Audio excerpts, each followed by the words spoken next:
Show me how to do it, y'all. In you. I believe. Say it, say it. I believe you. I trust. Come on. In you. Oh, Oh Lord, Jehovah, you. Where y'all at? Come on, come on. I trust in you. I believe. Say it. I believe. You are the God of miracles. You are the God of miracles. You are the God of wonder. You are the God of wonder. You are the God of You power. are the God of power. I believe. Say it. I believe. I believe. I believe. I believe. I believe. Say it, y'all. Good evening, ladies and gentlemen. Welcome to the Village Talk Show. I am your host, Roderick F. Daly, known to most as Rudy, but in the domino world as Kumbaya, man. Kumbaya. Here with Here we go. our co-host, John Sampson, our producer, Andre Doman, our executive producer, Andre Doman, our producer, Sophia Willisey, and Dr. Joanne Bryan, our co-hostess, will be joining us soon. Welcome to the Village, where it's all about the community. We are dedicated to empowering the community to live a healthy, safe, and financially capable life through education, helping each one of us in realizing our dreams at any age, any point, starting from today. Remember, success is not just spoken, it is done. What are you doing to be successful? You can reach us on www.gdradio.org, 92.1 FM, GD Radio, Radio Jamaica, Florida, and the Bronx, Gospel JA, at Roderick F. Daly on Facebook, Dr. Joanne Bryan on Facebook, our Facebook page. You could become on the group at the Village Talk Show, on YouTube at the Village Talk. So we're all over the place. John, how you doing? Welcome back to another week. This is John L. Sampson. L for I don't know what. But, yes, you do know what it's for. I just don't want to say. You know. Wait, is it? Well, what is the L for? Because Llewellyn. Oh yeah, you did tell me that. Yeah. Same as my parents. Llewellyn. I thought it was one of those real Jamaican, Caribbean, Guyanese names that you can't say, can't spell, can't pronounce. And you ask what the heck was going on. We can pronounce and spell it. You know. Is it LLEWE? LLWELLYN. Wait, say it again. LLWELLYN. There's no E after the first W. No, okay, not so at all. That's where my father and mother. Llewellyn knows Llewellyn. Like my parents are LLEWE. Oh, okay. All right, so you take out that W. All right, cool. Yeah.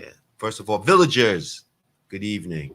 Andre, good evening. Sophia, good evening. Dr. Bryant, good evening. When she gets here. But you gotta say she's good what you evening need to anyway. talk about making all that money, man. Yeah, ain't nothing wrong with we ain't making nothing because we're here doing this because we love it. Ain't nothing wrong with that, man. I It's all ain't about giving upset. back I to just the want to make community. some myself. That's what I'm jealous. You don't have to worry about making money because you're retired, man. You know what I'm saying? Yeah, let me tell you something. Retired life and not making money. Retired life everywhere, every month. Business, same he check, gone. right? He But gone wait. somewhere. He Well, gone hold up. here. He But gone here. it's the same check every month. Yeah, same check every month because Right. you stockpiled enough money while you were working, so you ain't got to worry about So that. maybe That check just go in the bank. That check, you know what? You don't even put the check in the bank. The check just stockpiles it. But you know something? Actually, I have a friend who does that. Yeah. She actually stockpiles her regular day job checks Mm-hmm. because what she does in OT, she doesn't need the regular day job checks. And that's what I'm talking about. That's what I'm talking Financial accruals. Yeah. That's so important. But one Generational. thing, you know, we were listening to the song, and I believe. Mm-hmm. You know what I believe? I believe that we need to do something about these dirt bike riders Not only who that, ride but up and down the not only that. street Mhm. constantly, causing traffic jams, but most of all, Causing hazard. creating a risk. I believe that something needs to be done with respect to them. I'm just coming here today, and you see guys riding along King's Highway, popping wheelies. These things can distract drivers. They can pop a wheelie, they can fall off, and the next thing you know, they can get run over by a vehicle or cause a chain reaction with respect to a collision. Are they do these stupid wheelies and run into your car? Run into your car, and half of them don't have no insurance, no red. They're not even. They have nothing. So when they on a damn helmet, exactly. So when they hit you or they get hit, next thing you know, there's no insurance. They have nothing. The damage caused to your vehicle, and you got to pay it, and your insurance goes up. And so then on top of that, right, their peoples, because normally it's a bunch of young people, so their peoples get upset with you, saying that you killed my boy, you hurt my boy, you hurt my girl, when in reality, your boy, your girl jeopardized their own life for certain safety, but because they think that they're king of the road, you should allow them part way, like how Moses parted the Red Sea to let them drive down the street. I know, definitely. I believe that we need to do something. Needs to be done. It's not enough, and you got to be careful because you don't want to create a situation where you chase them down or they get hurt, or a pedestrian, or that you create a collision. You want to do all that, but something needs to be done. The temerity that these individuals have to ride up and down the streets, and it ain't side streets, it's the main streets. Yep. And to create such havoc. And if something happens, you're in the wrong, and the next thing you know, there's a whole big escalation, commotion, and God knows what's going to happen. So, to our villagers, just be on alert when you're driving your vehicles and these guys are driving around in these motors. Sometimes it's better to just stop where you are, let them pass through, because they create such a havoc. We don't want you to get in any conflict, any accidents with them. And to those villagers who ride those dirt bikes in the street, have consideration for other people. If you go out there, dirt bikes, and the reason they're four-wheelers, they're illegal, you can't ride them on the street, ride them in the dirt trails. If you want the dirt trails, we'll create a dirt trail so y'all can ride up and down and do what the heck you want. But at the same time, think about public safety about everybody else. Right. That's my pet peeve. That's my pet peeve. Not only about everybody else, but think about themselves. Right. Think about themselves. And what it is that you're doing. And not to mention, what's interesting about all of that crazy stuff that I see? There are two things. The first one is that they ride in packs. Yes. And that can cause a major, because they make so much noise. So I'm also thinking that the police officers, they need to start back in that they themselves need to start riding bikes instead of four-wheelers, so they can address some of these issues. Because I don't want no police officers chasing on biker down on the street, because that also will cause recklessness and endangerment for other people too. So, but the other thing that I'm saying, and a lot of times I talk about this, and my audience and my friends, they get upset with me, right? But where they need to show this prowess, they don't do it. I don't see a lot of blacks on dirt bike racing when I'm watching ESPN. I don't see them on the whatever you call the racing. I know for a thing there's Formula One, but I don't know what it's called when for bikes. I don't know if Andre want to look that up for me, tell me the name, what they call it when they do bike racing. But I don't see a lot of them out there. But at the same time, you're doing this thing in the neighborhood where you have no security. You have no security. You got no sponsors. You're not making money off of it, but you're killing yourself and ruining your neighborhood. You're definitely ruining your neighborhood. And another, just for villages, what's very interesting. Today, I had breakfast with Okay, so it's called motocross racing. I had a breakfast with my sister, and she works for the Department of Education. And what she told me is that, kudos to the New York Rangers, because the New York Rangers would love to sponsor in schools, educating or providing the necessary tools for our kids to learn all about hockey, to play hockey. And what she says is, we don't have an ice rink in our urban areas. The Aviator. We're talking about Prospect Park, but we're talking about, somewhere in East New York, somewhere in Southeast Queens, somewhere in Harlem. Got you. You know what I'm saying? We don't have these ice rinks where they can be utilized, because her goal was to make sure our kids can skate on the ice at Madison Square Garden. So this is something, yeah, John. But it brings me to another point, right?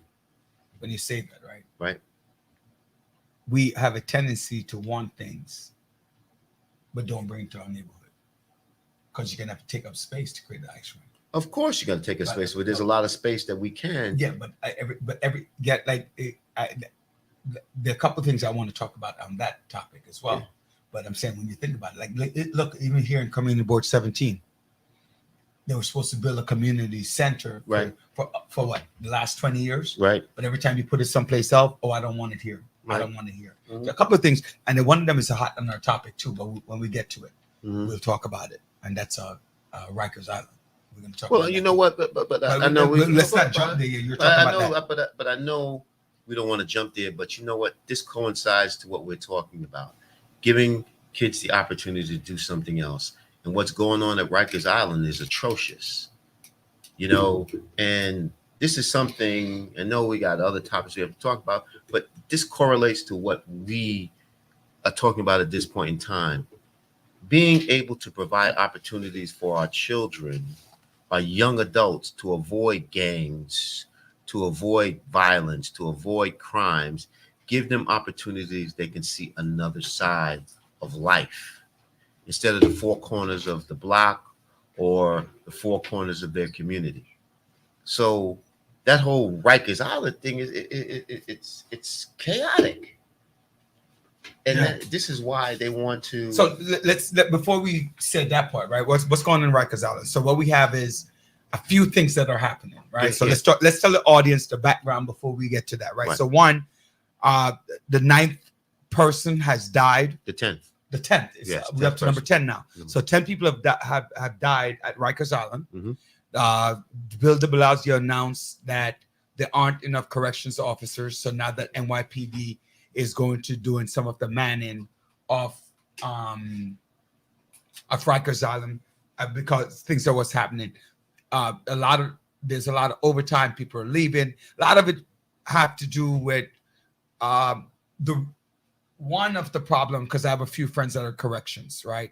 I don't know every correction officer, but one of the problems is that there are no rules and protection for the correction officers. That's one of the rules, right? And then with the COVID mandate, which made the rules even more stringent on the officers, that they're quitting. So now you have a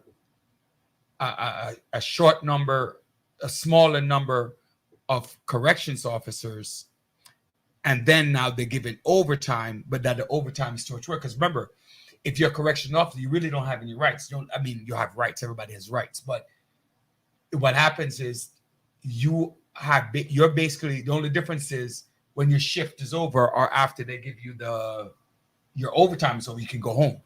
An inmate can't, right? So you eat pretty much the same food, the same everything. Right. So it's creating a situation where it's very hazardous. Right. And so a lot of people are quitting that job. I know at least 4 officers who quit already. I know at least 4, and I know several who actually have turned down the opportunity to go there. So, which, obviously I can't speak for the masses, but Roger, but the whole point of time is the officers, correction department, are the ones who set up the structure, and for these young individuals to create a secondary structure that is conducive to them engaging in activities that impact the whole facility, that's unacceptable. And you have officers, there's a lot of officers who are calling out. If you're calling out and you're not sick, you should be I agree with the mayor. You should be doc pay. You knew what you were signing up for. No. But hold on, Roger. Wait. Let's talk about that. Yeah, Did they really know what they were signing up for? Yes, John? they knew they were signing up for. Let's see, John L. Sampson. When you think about it, did you think that you're signing up to work the 168 hours in a week.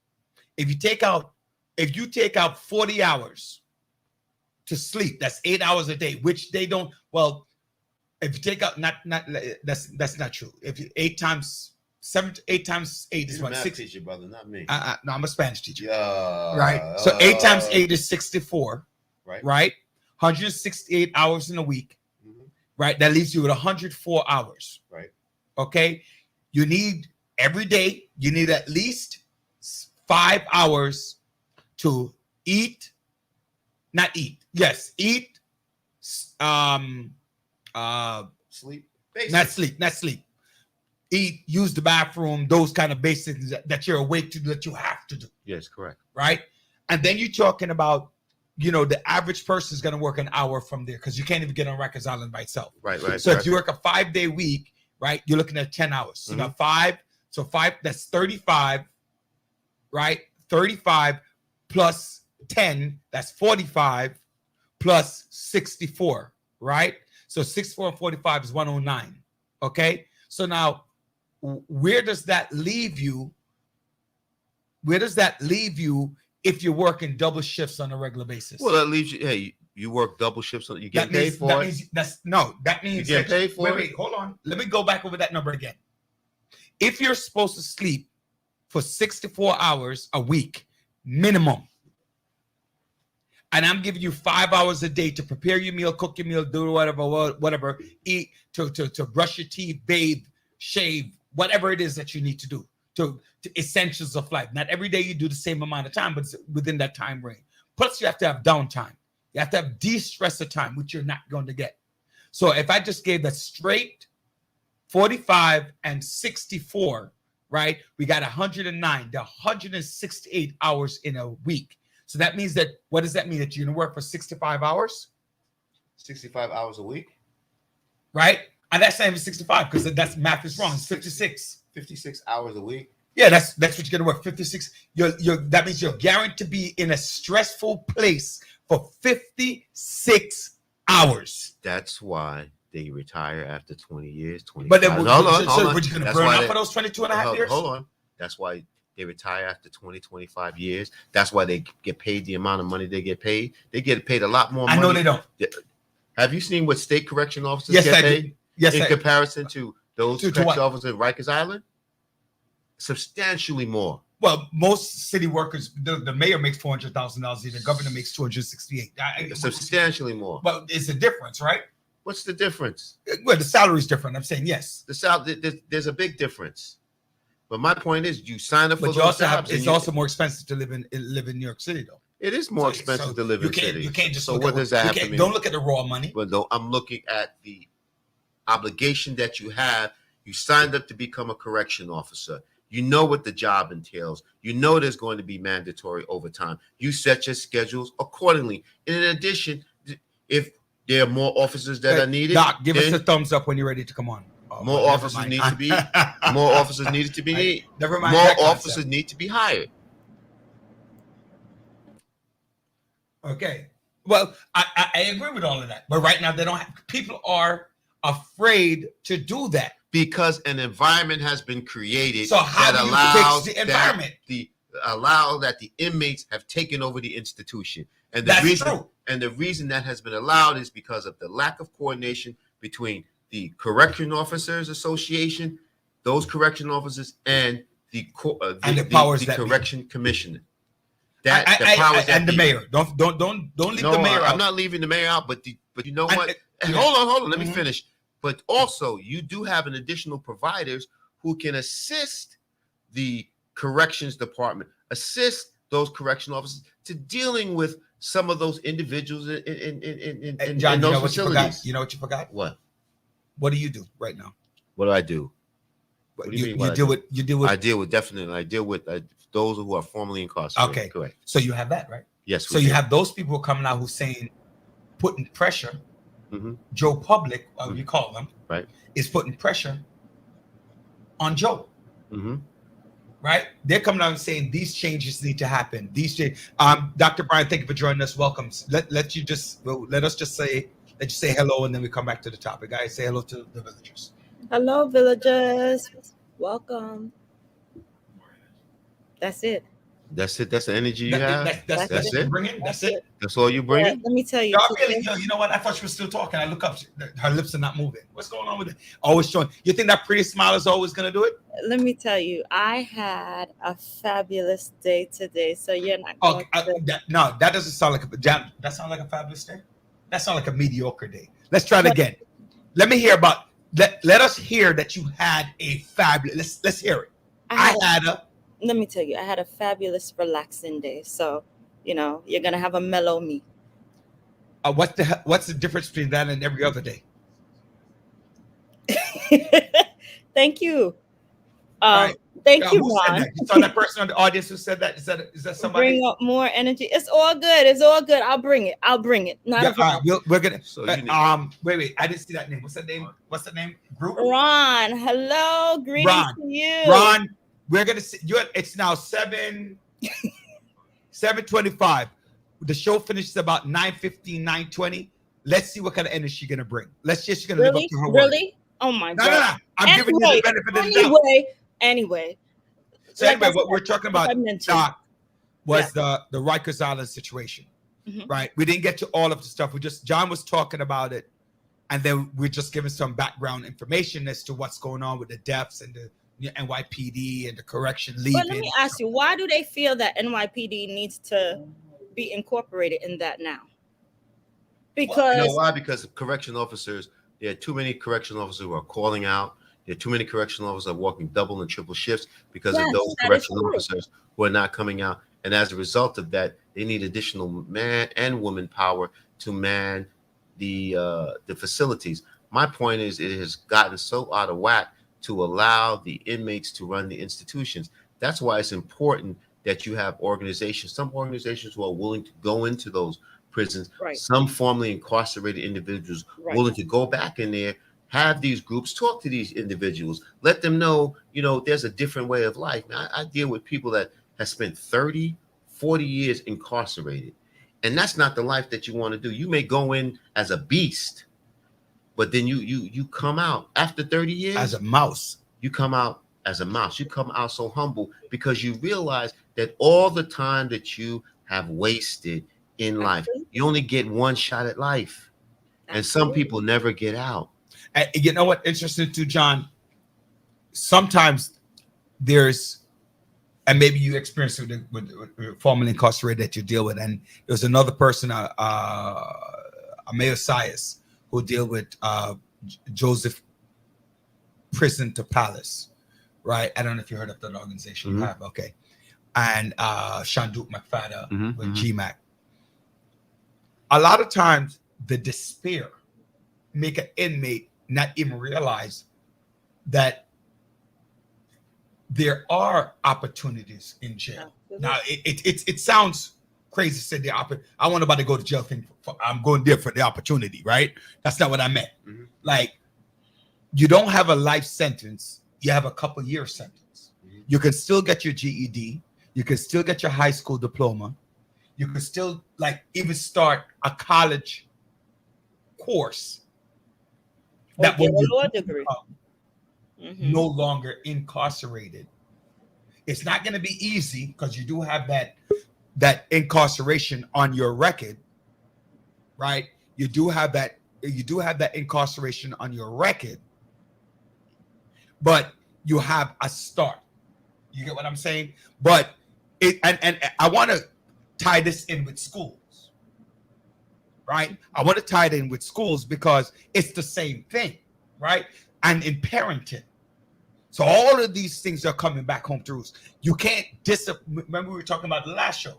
You can't even discipline your child, because if you discipline your child, you get them a spanking, all of a sudden it's child abuse. So that means you're setting them up to go to jail. And there is a difference. You spanking your child with a belt, it's not abuse. Beating your child with a belt buckle. It depends on what the intensity, and now that has to be taken away. Everything is considered abuse nowadays. So you have to, the way that your parents raised you in the 1950s, the 1960s, or the 1970s is not the same way now.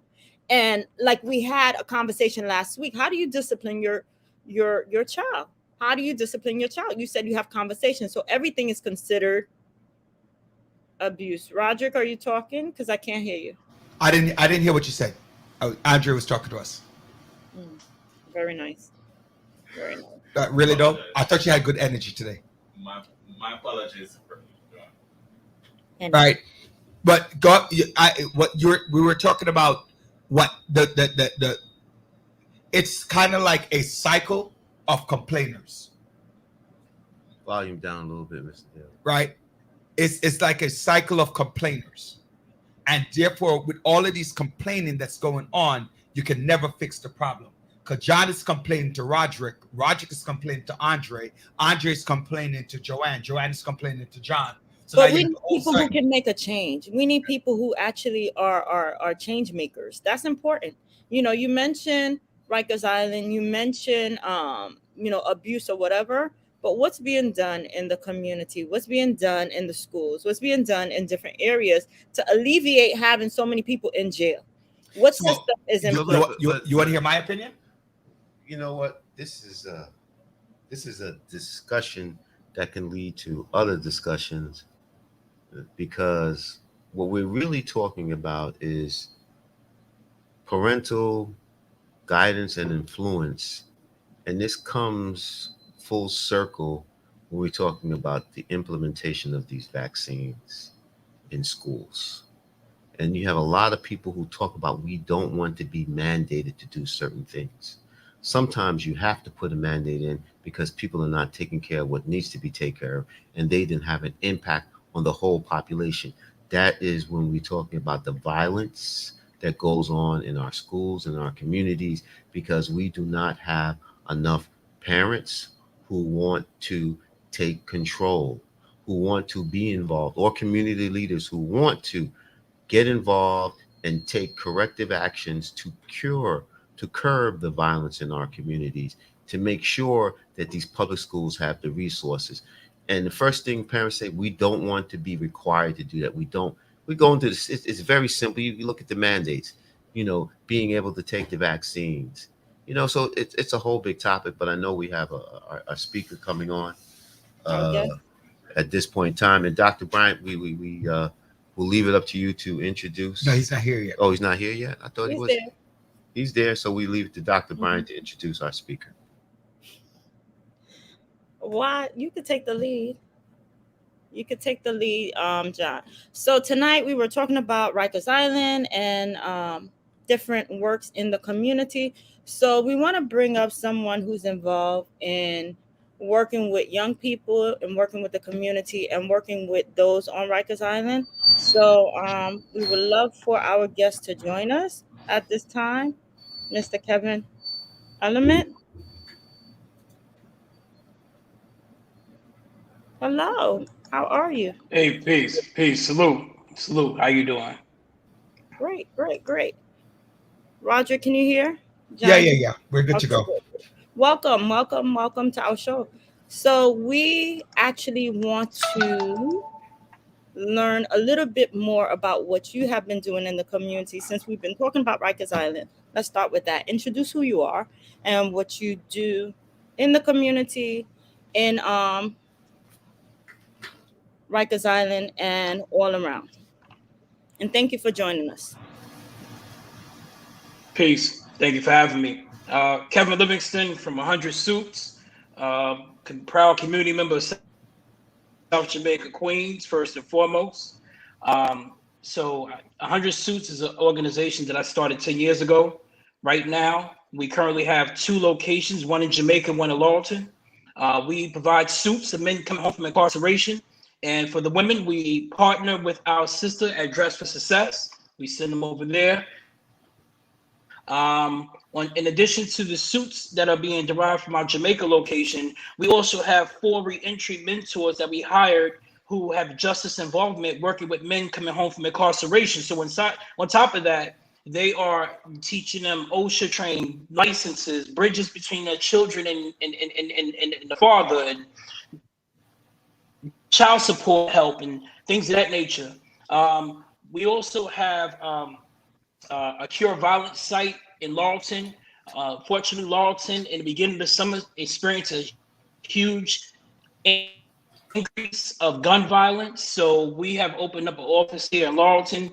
I'm happy to say that I just got off the phone with the NYPD. We have 28 days of no shootings in our community due to the everyday work of my team, as well as the community to stance on what's going on in their community. And this could be just simple outreach in our community. Also, we provide programs inside of Rikers Island, inside the youth facilities. We work with the 18 to 21-year-olds. We also have a reentry mentor for kids who are 14 to 24.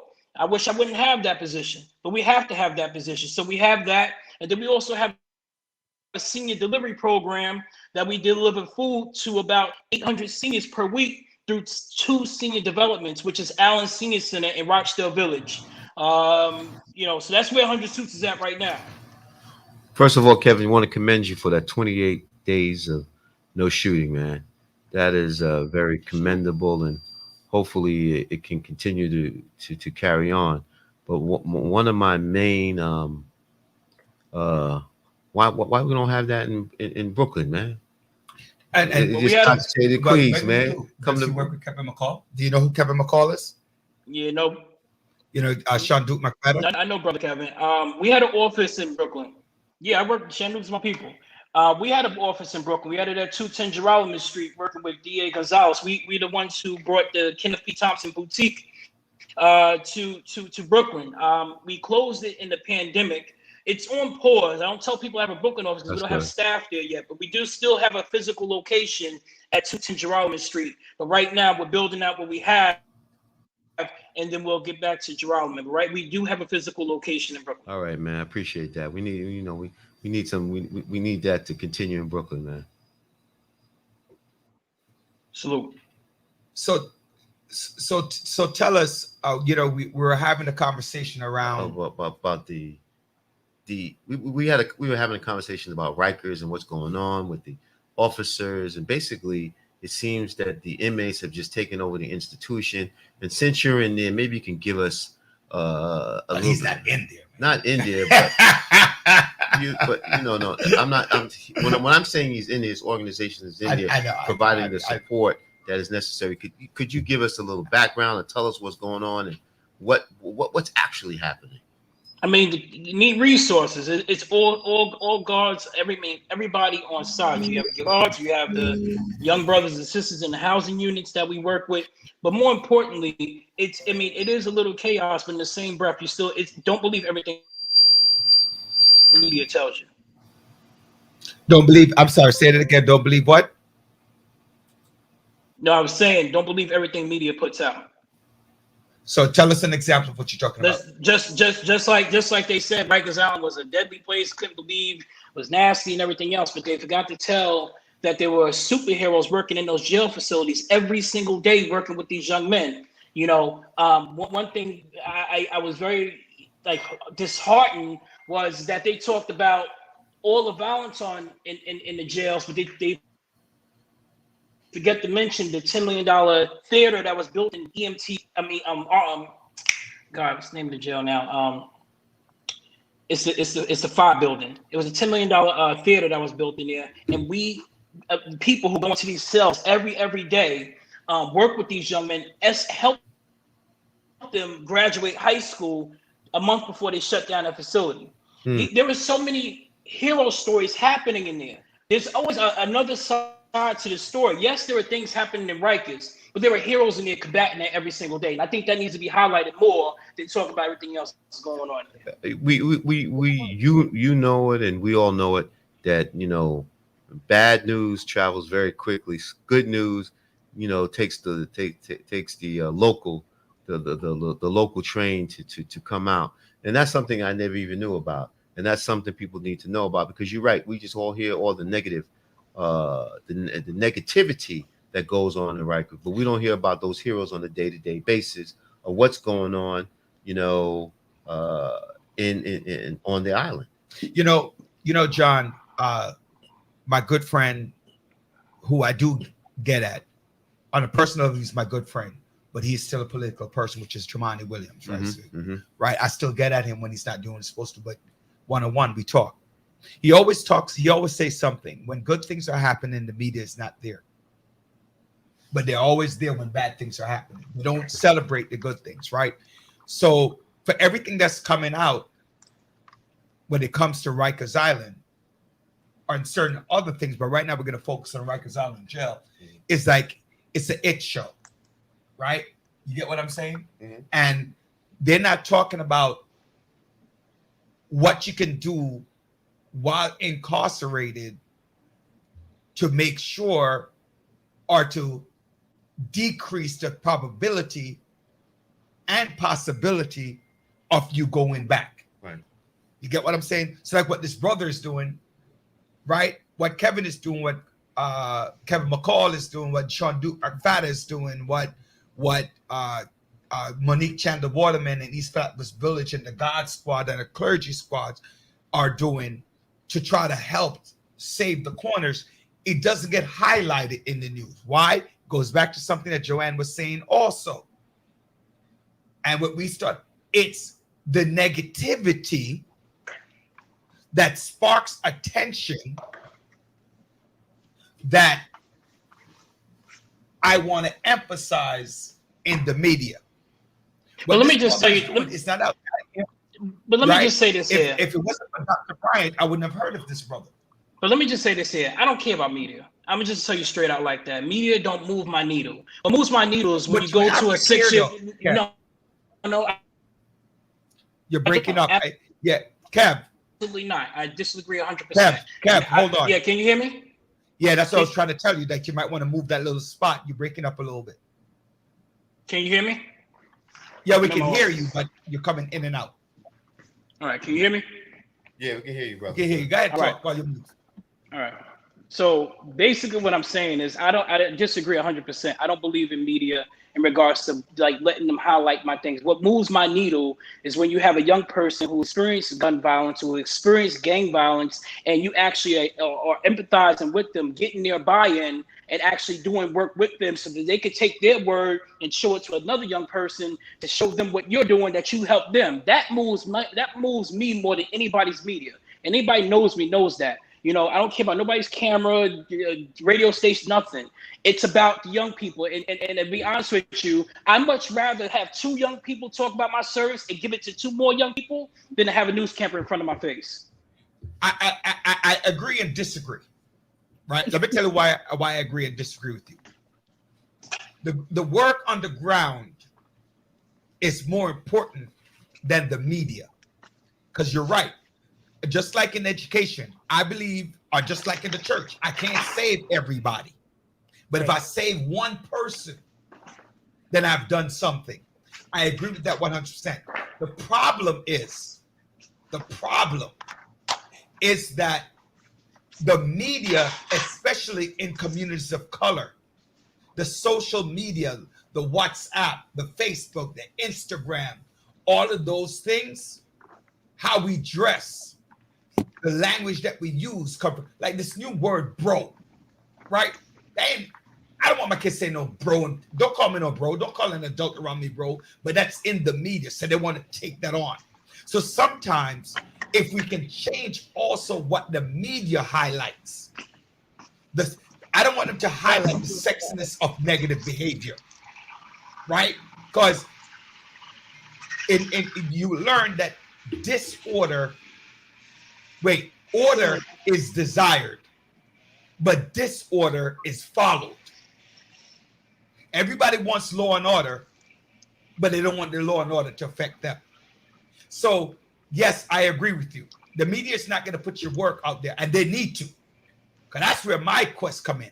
Why are they not putting your work out there? Why other radio stations or Facebook pages not bringing you up? Focus on that for individuals. Go ahead, Joanne. I know it bothers me, as you can see, deep to the core, because we need programs like yours. Right? But anyway, I don't let me get us started on the bullet puppet. Go ahead, Dr. Brian. Can you share with us some of the the things that you've done for those young people that you're working with? For example, you mentioned that during the pandemic, you expand on that. During the pandemic, what did you do with the young people and those who recently came out of jail? Well, can you elaborate on that? Yeah.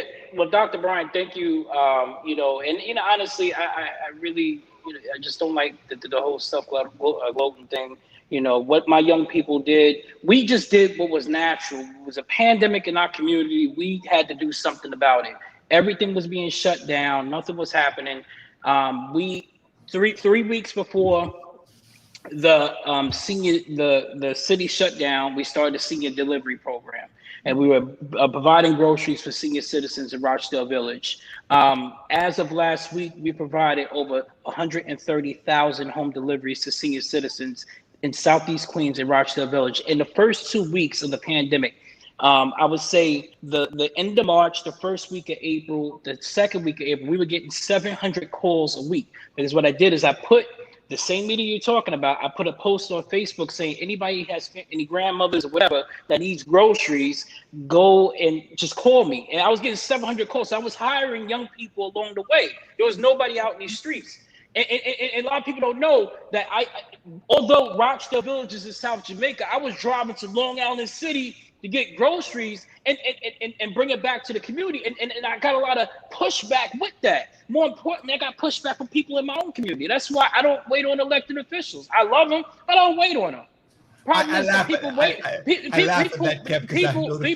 People wait on elected officials to move. I don't wait on them. They move when you move. And if they don't move when you move, they move out the way. That's the problem. We have to make sure that we actually have to do these things in our community, set a path. It's not about, I don't like an elected official. I don't like, if something's happening in your community, move. Simple as that. Up until 2 days ago, Allen Senior Center, we just adopted. They have senior citizens on the 7th floor right now who cannot come downstairs and get food. So what I do, I have my staff, so starting on Tuesday, every Tuesday, we're gonna have a truck of fruit brought there, and we're gonna walk those groceries upstairs to the senior citizens because they were flooded out by Hurricane Ida and the elevator isn't working. These are things that you would not see on media. Right. These are things that you won't see, but you don't rely on media. That's the thing I'm gonna explain to you. And I don't wait on an elected official to address the situation. It's not a slight to them, but I pay taxes in this community just like they do. So if I have God, will, and strength and ability, I'm going to move. Now, are you still hiring young people? Are you still working with young people? Are they still doing it, or is it someone else? My senior delivery program is ran by an 18-year-old. Okay. No, that's good to know. That's good to know. Now, you mentioned cure violence. What is that? I'm sorry, Kevin, can you go back and also talk about I just realized the mic wasn't on. Go back and talk about the age group with that. And also, I'm going to chime in and say this. When I talk to an elected official, like you said, step out the way if you're not doing anything. When I'm talking to an elected official, I say, listen, I have 3,000 plus people on my Facebook page, 500 people on my Instagram page, that everybody's not going to do what I say, but everybody's listening to what I'm saying. You get what I, so therefore, you know, if I'm going to work around you, I'm going to work around you because I know that people heed into what it, but talk about that. When you talk about it, talk about the age group as well. And I have a few more questions as well with that. Dr. Brian had asked about hiring young people and stuff. Yeah, we always hiring. You know what I mean? As long as I can raise money, we always hiring. You know what I mean? So, you know, I'm always, you know, anytime I feel like I'm running low, we got to do a quick fundraiser, raise some money. As long as I'm keeping these kids off the street in regards to putting something in their pocket. Age group is, I have a young person, 16-year-old, and I have with the senior delivery, I think the highest is 18. So between 16 and 18, that's the age right now. But it varies. It varies. But it's no more than 18. You know, one thing, what I like to find out is what got you interested in this. I care about my community. What propelled you? I care about my community. Mm-hmm. Was there? Let me delve deeper into John's question, because we all care about our community, right? I care about mine. Dr. Brian, that's why she have you. John had care. That's why we our avenue was the village, right? We're getting out there, getting people like you on the air. Was there anything or a couple of things or testimonials that or influence that or someone? What was the influencer? Anything specific that you want to say? Like somebody out there said, you know what, this happened to me, and this brother isn't doing it this way, but this was what made me go this route. The question makes sense? So my influence, my testimonial, my soliloquy, my poem is simple. I care about the community. People have a hard time accepting when I say that because it's so cliche, but it's true. It's true. When I first started 100 Suits, you see young people walk by with pants sagging and people walk across the street from them, ostracizing them versus engaging them. So there really was no aha moment. It's simply, I care. I want to do something. And, you know, and being in 100 Suits, I've been homeless going through while running 100 Suits. I've had contracts, lost contracts. I ran my company with no money to where we're at right now, to where we have not close to almost 30 employees. It's about the community. It's about them and what they need to see and things happen. And that's just where I'm at. I'm going to stay with that. Now, you're still off, Roderick, but I'm going to go back to the question I asked in regards to cure violence. Wait, before you ask the question, Joe, I just wanted to ask, when you said 100 Suits, right? I didn't hear that, maybe because it's broken up or not broken up. Are you talking about like his organization? Are you talking about, I don't know if you said it or not, because I didn't hear. What is the suit that you're talking about? I didn't hear it. So if you said it, just go ahead and explain it again. I'm confused what you said. So you call it 100 Suits, right? That's the name of the organization. What does the suit refer to? Physical clothing? Does it, like, I'm giving you a suit to wear to an interview? Suit, like, brother. Suit, shirt and tie, brother. Yeah. You see, we got the suit, we got the tie. I only see 100 Suits. Yeah, tie is the eye, brother. So I can't hear you. Say it again. Can you hear me? You guys can hear me? I can hear you. You said the tie is the eye. The tie? Yeah, right on. Okay, gotcha. Right on. When I first started 100 Suits, the original name, the legal name of 100 Suits is 100 Suits for 100 men. I was going to buy 100 suits for 100 gang members in Jamaica, Queens. That's my initial start. 100 suits for 100 men. But I dropped the extras and made 100 suits because we don't only work with just men. We work with women, non-gender conforming, LGBTQ. Whoever walk in, you making one foot to the right, we making the other one to the left. Kevin Parker in Brooklyn has the prom suits and the prom dresses. Are these suits the name originating to say for a job interview? Nah, brother.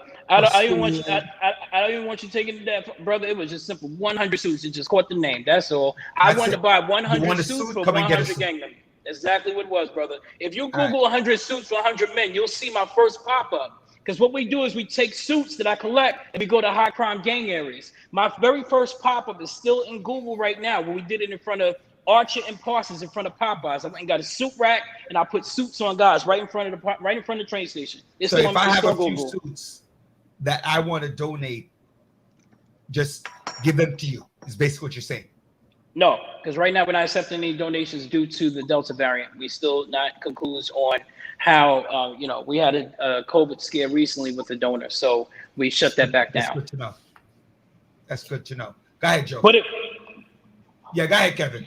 But listen, if you want to really pour and donate into the organization outside of writing the check, if you have a skill set, please help me help my community, right? People always say, I don't know what to do, and they just think that you can just donate a suit. But if you have broadcasting, come, let me pair you with a young person I work with and show them what you do. That's how you can help me help my community. Now, real talk. It's funny that you say that, because in our production meeting, that's one thing Dr. Bryant has been asking me to look into with that, right? But my skill set is education. I'm a school administrator. So if you're looking for assistance on that level, I have nurses that's in my Rolodex, doctors in my Rolodex.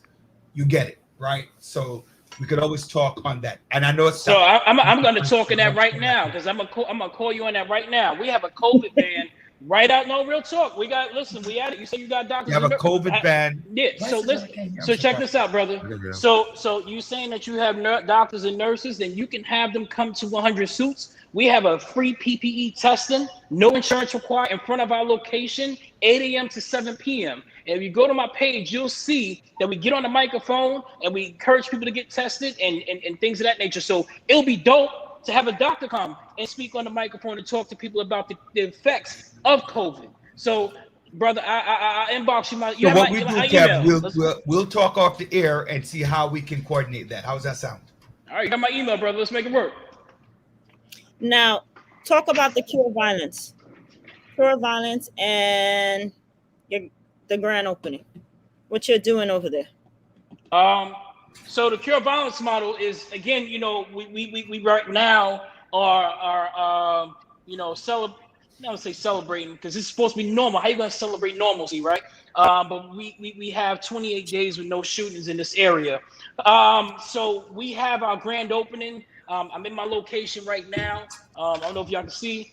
Right now, I'm in my location. So we are. We have program manager, 2 outreach workers, 2 violence interrupters, 2 school-based therapists that works in the schools. We're going to be doing poetry here, live jazz. We're going to teach them jazz instruments.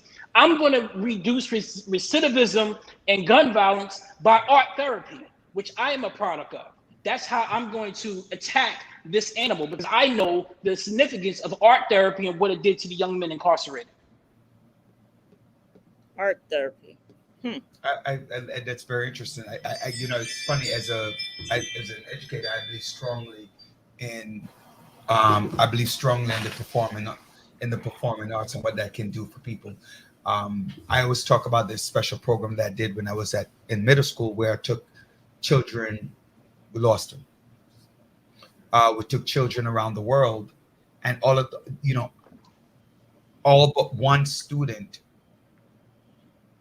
at the moment did not graduate immediately from high school. So when you provide other opportunities for students, and I love that idea, say, what is it that we can do, you know, that's going to help a child or an individual, not necessarily a child, but an individual, adult, adolescent, child, an adolescent, or an adult, to have something they want to hold on to that's going to keep them from doing things that they know are negative, but, you know, are going to keep them out there. So I love that. Okay. I want to quickly recap something. You mentioned the food giveaway that you have. You mentioned the PPE truck that you have in the front. What days? Monday through Friday, 8 a.m. to 7 p.m. The COVID testing event. Wait. What's 8 a.m. to 7 p.m.? What is 8 a.m. to 7 p.m.? What is that? Our COVID testing. Okay. What about? And is that a same day test, rapid test? How does that? Rapid and PCR. Okay. And what about you mentioned something about food. So we do our senior deliveries on Tuesdays and Thursdays. And on Wednesdays, we have our free suit Wednesdays. We have a suit rack and a mentor outside of our office, handing out suits to young men walking by so that we can engage them. Anybody can give a suit. That's I listen, if I was to give out suits, I swear I would shut down and become Macy's. I don't believe in just giving out suits. Anybody can give out a suit, but if I don't give you out a suit and a follow-up and a suit and show you how to tie, then show you how to go get that job, more importantly for me, a suit and show you how to start a business, that right there matters to me. So we're gonna have a mentor outside with them when we have our free suit Wednesdays, which will be in front of our location. Tell me a little bit more about the mentoring piece. That's from my education background. So what is the political, do you work with the local electeds in Queens? Do you work with the local precincts? What does that like? What's the relationship like? Absolutely. We all a village, right? You know, we work heavily with the 105th and our council members and senators and electeds. But I work more closely with the zip codes, right?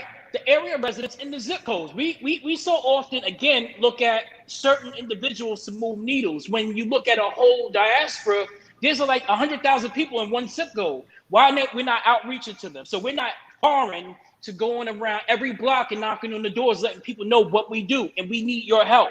We do this on a regular basis. So that's my base right there, is the zip codes. Then we work with our elected officials. They are our partners, our precincts are our partners, but more importantly, our community is our partner. That's the first and front line, because they go home. We still got to come home to that. That's true.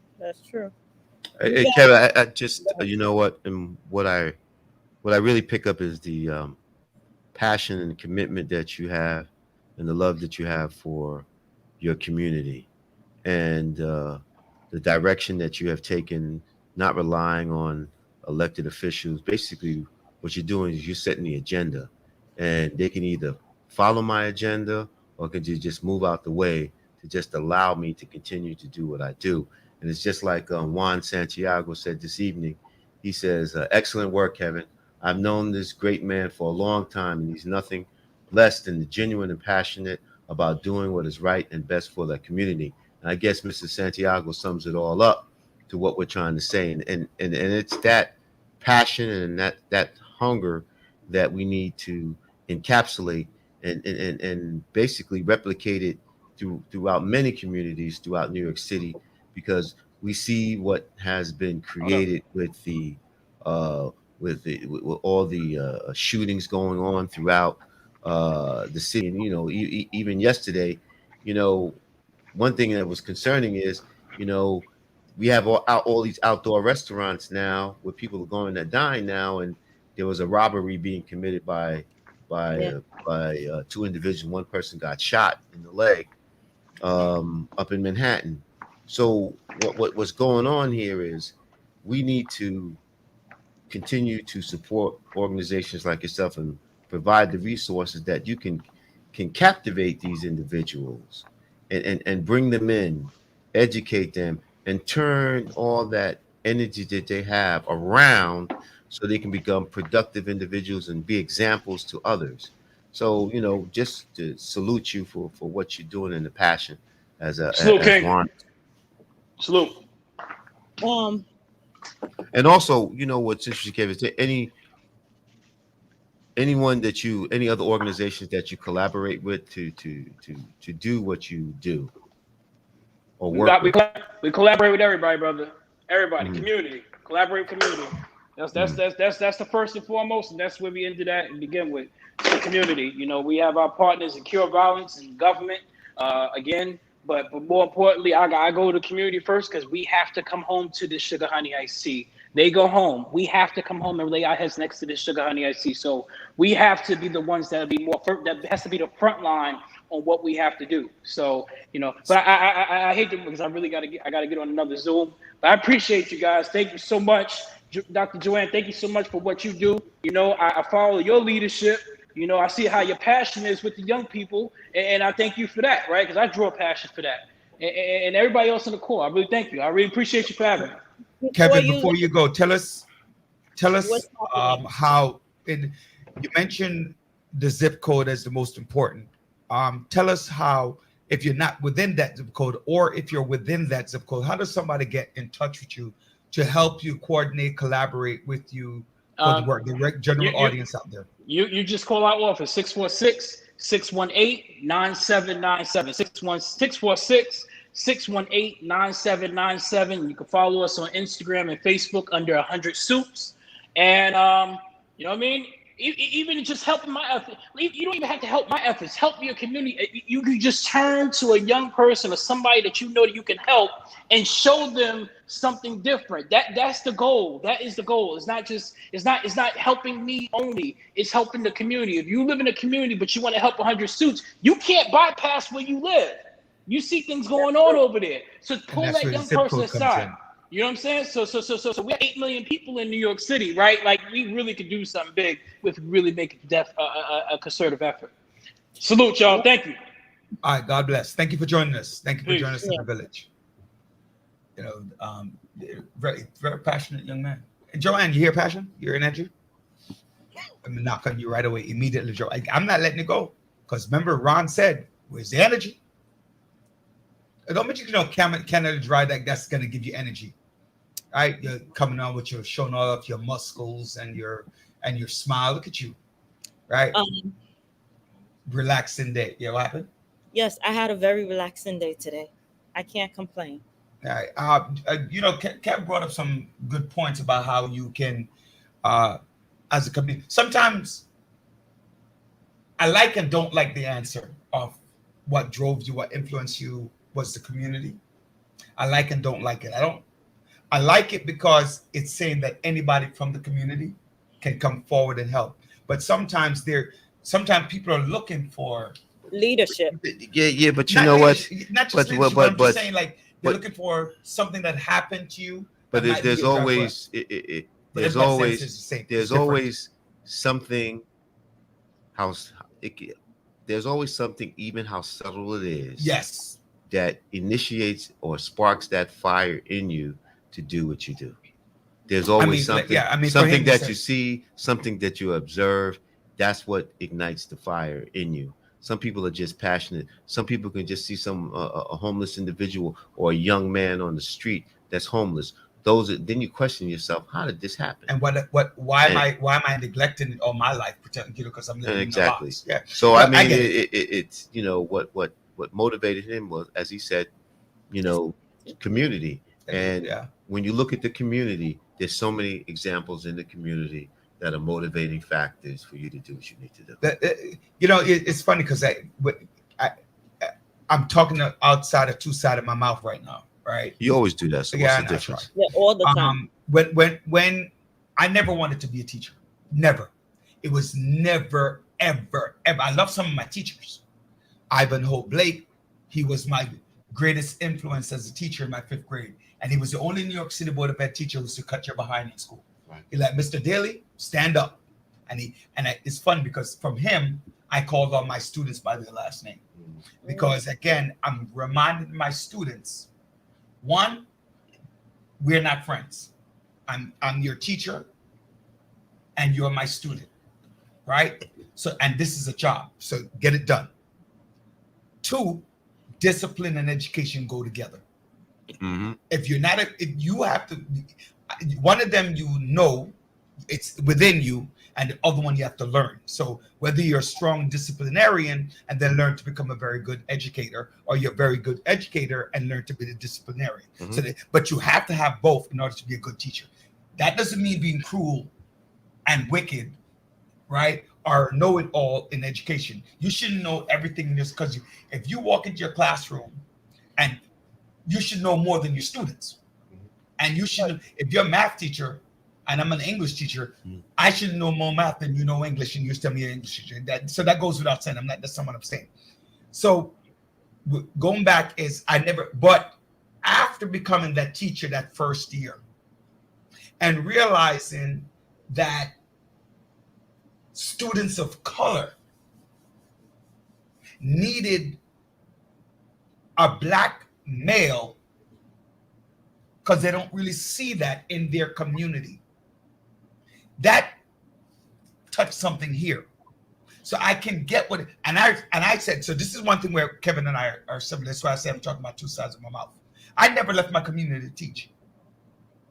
I stayed in Brooklyn. I taught in Brooklyn all but 3 months of my life. And the 3 months of my life where I didn't work in Brooklyn, 9/11, I was uncomfortable. I was uncomfortable until I came right back to Brooklyn. All but 3 months of my life. Okay. You understand what I'm saying? So that's what I'm saying. I'm talking about two sides of my mouth, because I really didn't have the influence to become a teacher. I really wanted to be a doctor. Well, you know what? Here it is. I'm hearing what you're saying. My thing is, wherever I go becomes my community, and that's how I look at it. Wherever I go, what do you mean? That's a very interesting comment. Explain it. It sounds good, but I don't understand it. Go ahead. Well, for example, if I'm in Crown Heights, I'm working in Crown Heights, I'm living in Crown Heights, that's my community. But guess what? If my kids go to school in Bay Ridge, or I'm doing something, or I know someone, that also become part of my community. I want them to succeed. So I'm not going to leave something behind just because I'm not physically there. So wherever I'm planted, I make it my own. And I contribute. So basically, where you work, live, or have wherever, a dealings with, yes. And if I see something, I'm going to, for example, I love Pennsylvania. I do. I have a love for that state. Yes, it doesn't hurt that I went to Penn State, and the fact that, when I was younger. Remember, you started your first career in Pennsylvania too, didn't you, or something like that? You were down there after graduation for a little bit. Yeah. But when I came back to New York, I started after I graduated. I worked there, and I realized that going into law would have bored me to death. But you would make a great lawyer. I could tell you that because you're boring to death. Yeah. Wow. I just want to see the energy. I want you to curse me out. Something. Timo, Christmas. Let me tell you, I am so mellow and relaxed that I'm not gonna Oh, eat. what's mellow though, Joe? No, I had a full. Let me She's tell you, always mellow. when you have an hour of full body massage by the Wait, we don't want to hear about all that. You know what? Because we weren't invited and we weren't offered. Yeah, go ahead, Joe. You get enough of that. just Hold on. true, deep massage and You don't wanna hear spa relaxation, and then sauna and everything, you're gonna be relaxed. Look at her bragging, John. You heard? Exactly, Doc. We over here who are suffering all day today, It's okay. not engaging in such relaxing and frivolous therapeutic activities. and calming. And how you gonna do You all have that the before the show? you have the audacity to just rub it in our face. No, John. But you know what? Doc? Wait, John. You know Hold why on, she's hold telling on. us that? She's saying, right? She's saying that I know that you guys are going to drive me crazy when I get on the show. So therefore, I need to do something that's going to calm my nerves. That's exactly what you're saying. You answered it because I knew you was gonna get underneath my skin, but I didn't even let it brush off. And how smooth my skin is after I came Hey, Doc, back. you know what is also relaxing? What is that? When you smoke that weed, it's just as I'm relaxing. highly allergic to CB and all of that, the smell of it and all. Please, That's CB. Ain't got nothing to do with weed. True ganja weed. I don't do any of that. So you on Yeah, your we own. know. No, On we your don't. own. I'm not even going to go there with you today because you had a Yeah. relaxing day, and I want to make sure that But you Doc, did, but you know she what? did that to get under your skin. But- So we want to but make sure I that we don't know- move to anything I that gets know under her skin, right? This, So the spa won't work. this would get under your skin. But we don't want to do that though. But no, not under her skin. Remember, she but- insulted but- us, right? She but said she did it this- because she know we're but gonna get under her skin. You would see her gumption, her anger, her disgust, and they're finally finding the individual who killed that pregnant mother up in Harlem. Oh, I don't. You know what I'm saying? I don't want to talk about that. The Doc. I don't want to talk about that. No, I- we don't want you to talk about it. I'm talking to the Doc. No, we're not even gonna You address know that. what? Go ahead. No, Wait, no, wait, no, hold on, you- wait. No, hold on. You No, gotta have. I want to interrupt everybody, man. No, I'm How not you gonna interrupt everybody? I'm saying you have to let the doctor. no. The reason, Doc, I'm not saying what I'm saying is like I'm so damn disgusted. We know you discuss it. I want to hear the doctor's discussion. Right. I don't want to give them. No, it's like giving that person that 50 minutes of fame No, over this idiotic You know what? Here's the thing. Here's a point. Someone mentioned, one of her family members mentioned that she was scared to death of her ex-boyfriend. That's a problem right then and there. Being scared to death of him. So she had some form of fear that he was going to do something, or he had some form of crazy knowledge.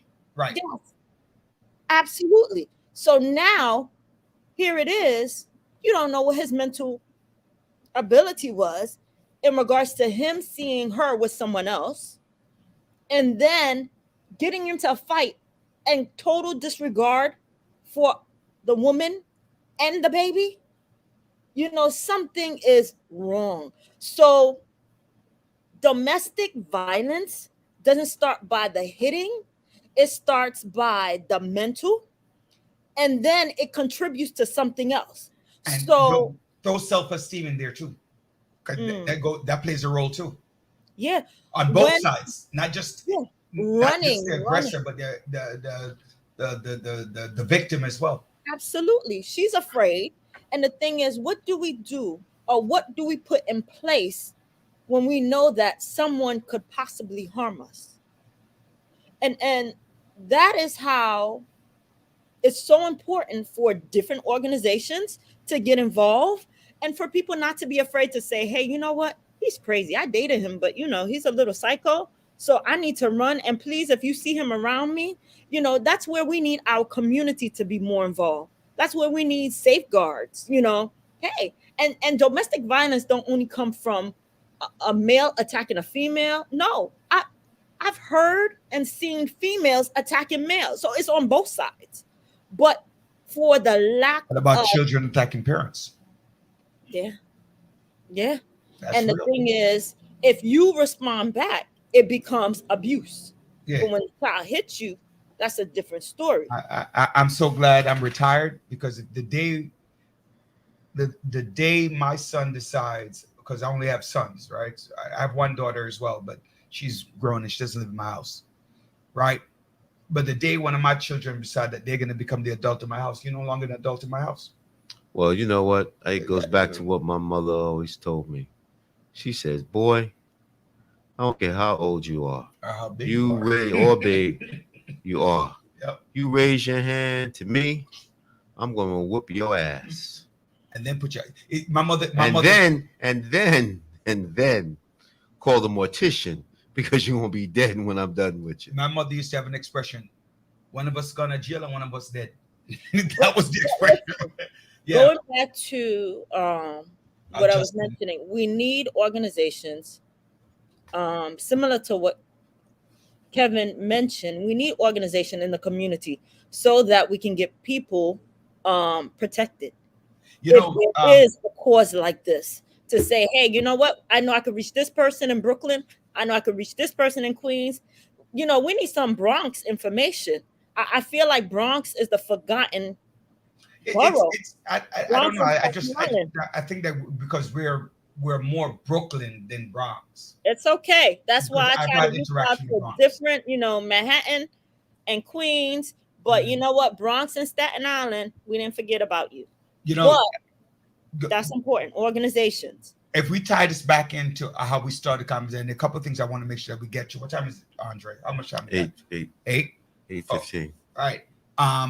So one of the things that it tied back into conversation that Justin Soriano, who's 40 years old, who did this act, right, had 17 prior arrests, and we were talking about Rikers Island. Now, if you're taking away the power of and it ranged from resisting arrest to drug possession and now second degree murder. I don't think they can be first degree unless he came with the intent to kill her, right? But you want to have all these Rikers Island reforms, but how does a correction officer who had just done a double shift, right, which is 16 hours plus traveling time, and then have to come back to work the next day? So you go home because you can't work 24 hours. I'm pretty sure if you could work 24 hours, they would make you, right? So you did a 16-hour shift, go home, shower, the triple S's, right? And then you got to get back to work within 6 to 8 hours. Mentally, how do you deal with this? And that's why people are leaving. Well, and as a corrections officer, oh, you know this person had psychological. Well, you knew that too. So what are you doing to help protect me? Because I have a family. It's structure. I have kids. It's structure, and working with those other providers who from the outside to come into the island, collaborate together, and put a scheme and a plan together to assist those individuals who are just crying out for help and seeking help. You know, the ones who are incorrigible, you can't do nothing to, but there's a lot of other ones that you can save. But the whole point is it's a two-pronged approach. The immediate approach is putting those stopgap measures at this point in time in the place. But the long-range plans are we need to prevent them from even getting involved in the criminal justice system.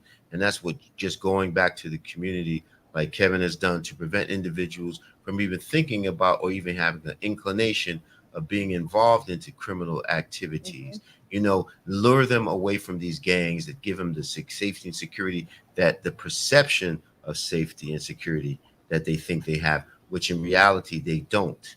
Because what's interesting is with all these guys who have such beefs with one another out here in the street, Such beefs or beef? Beef. Okay. Prison is the only place where you will see a individual who engages in alternative lifestyles, a skinhead. You'll see a racist. You'll see a Muslim. You see all different spans of religion, organizations, and groups come together collectively, you see them playing cards, you're seeing playing basketball, doing all these things. And However, but on the outside, they can't bear to be within one another. But you are forced to live in that environment because what it is are your roommates. are your roommates. But the point is that you come to realize that in actuality you have no differences whatsoever. So sometimes, I was listening to Joe Osteen on Sunday. Sometimes while in Babylon, God puts you there so you can utilize those skills that you have and prepare you for something greater. So use this time in these institutions in preparation for what you want to do to continue in a productive life. But it's important. That's when they're in the institutions, but we got to prevent them from going in the institutions, getting involved in the criminal justice system. And that comes back to what we tend to always seem to have an issue with. I think you brought up a very good point, John, where you say that when you're forced sometimes to collaborate with each other because you have no other choice, those things become a very, very, very vital, right, in terms of conversations, right, in terms of what needs to happen. Like you begin to realize that bottom line, we all need to eat, we all need to breathe, and we all need to live, right? So and how you get there might be different, but we all need it. This show kind of today was really like our theme to talk about, the negativities of what's going on. But the school just opened. What was it, Monday? I always hated these Jewish holidays. I'm gonna explain why. No. I'm gonna explain why. Don't jump on me before I say what I'm saying yet.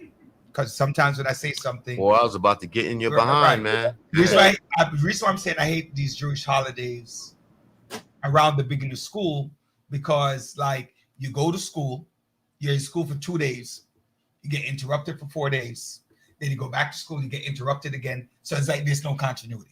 That's what I'm talking about, right? But here it is. You have the right to become like. I personally, I feel like this is me interjected here. I don't have a problem with every religion getting 1 day of that's considered a holiday, and then whatever else holiday that you're celebrating, it's at your own. This is what I mean. No, this is not the comment of the village. That's my comment. But this is what I mean by this. And I'm being very clear. My wife, I don't work on Good Friday. I don't work on Christmas. And I'm not, right? So those 2 holidays, you'll never catch me working on. Now, should it be my job's responsibility, right, to afford me those days? Or should it be on me? Not that I cannot take those days. Okay, that's what I'm talking about. So that's the only thing. I'm going to stop you, because the thing is, there's certain because the Department of Ed was built on a certain system. You already know, New York City. I got it. Yes. So let's go back. Mainly Jewish women because they were home, but then you have to understand that this is one of the most religious part. I love this atonement. You're fasting and you're cleansing out. Let's go back to that. My church follows this. No, Joe, I am not knocking. But Roderick, you don't think you're knocking it, but you're knocking it. How is it knocking? Because you're knocking it because you're saying you have to. No, I'm saying closing school. What? Hold on. You close school for a snow day. And I have issues with that too. But the issue is at the same time, these holidays are learning examples of about to other whom? people, to all our kids. So let me ask understand. Wait. Stop. Pause. And I have a question for Joanne, your mother of 2. John, your father of what, 3? Right? I'm a father of 5. On no holiday, None. Outside of my religious holidays, do I discuss any other religion on that holiday? That's So your family. No. So I'm speaking for me. John, do you have a discussion on Yom Kippur and Rosh Hashanah about the Judaism and why this day is important to the Jews? Yes. How often do you do that? All holidays. All holidays. All holidays. Well, hold on.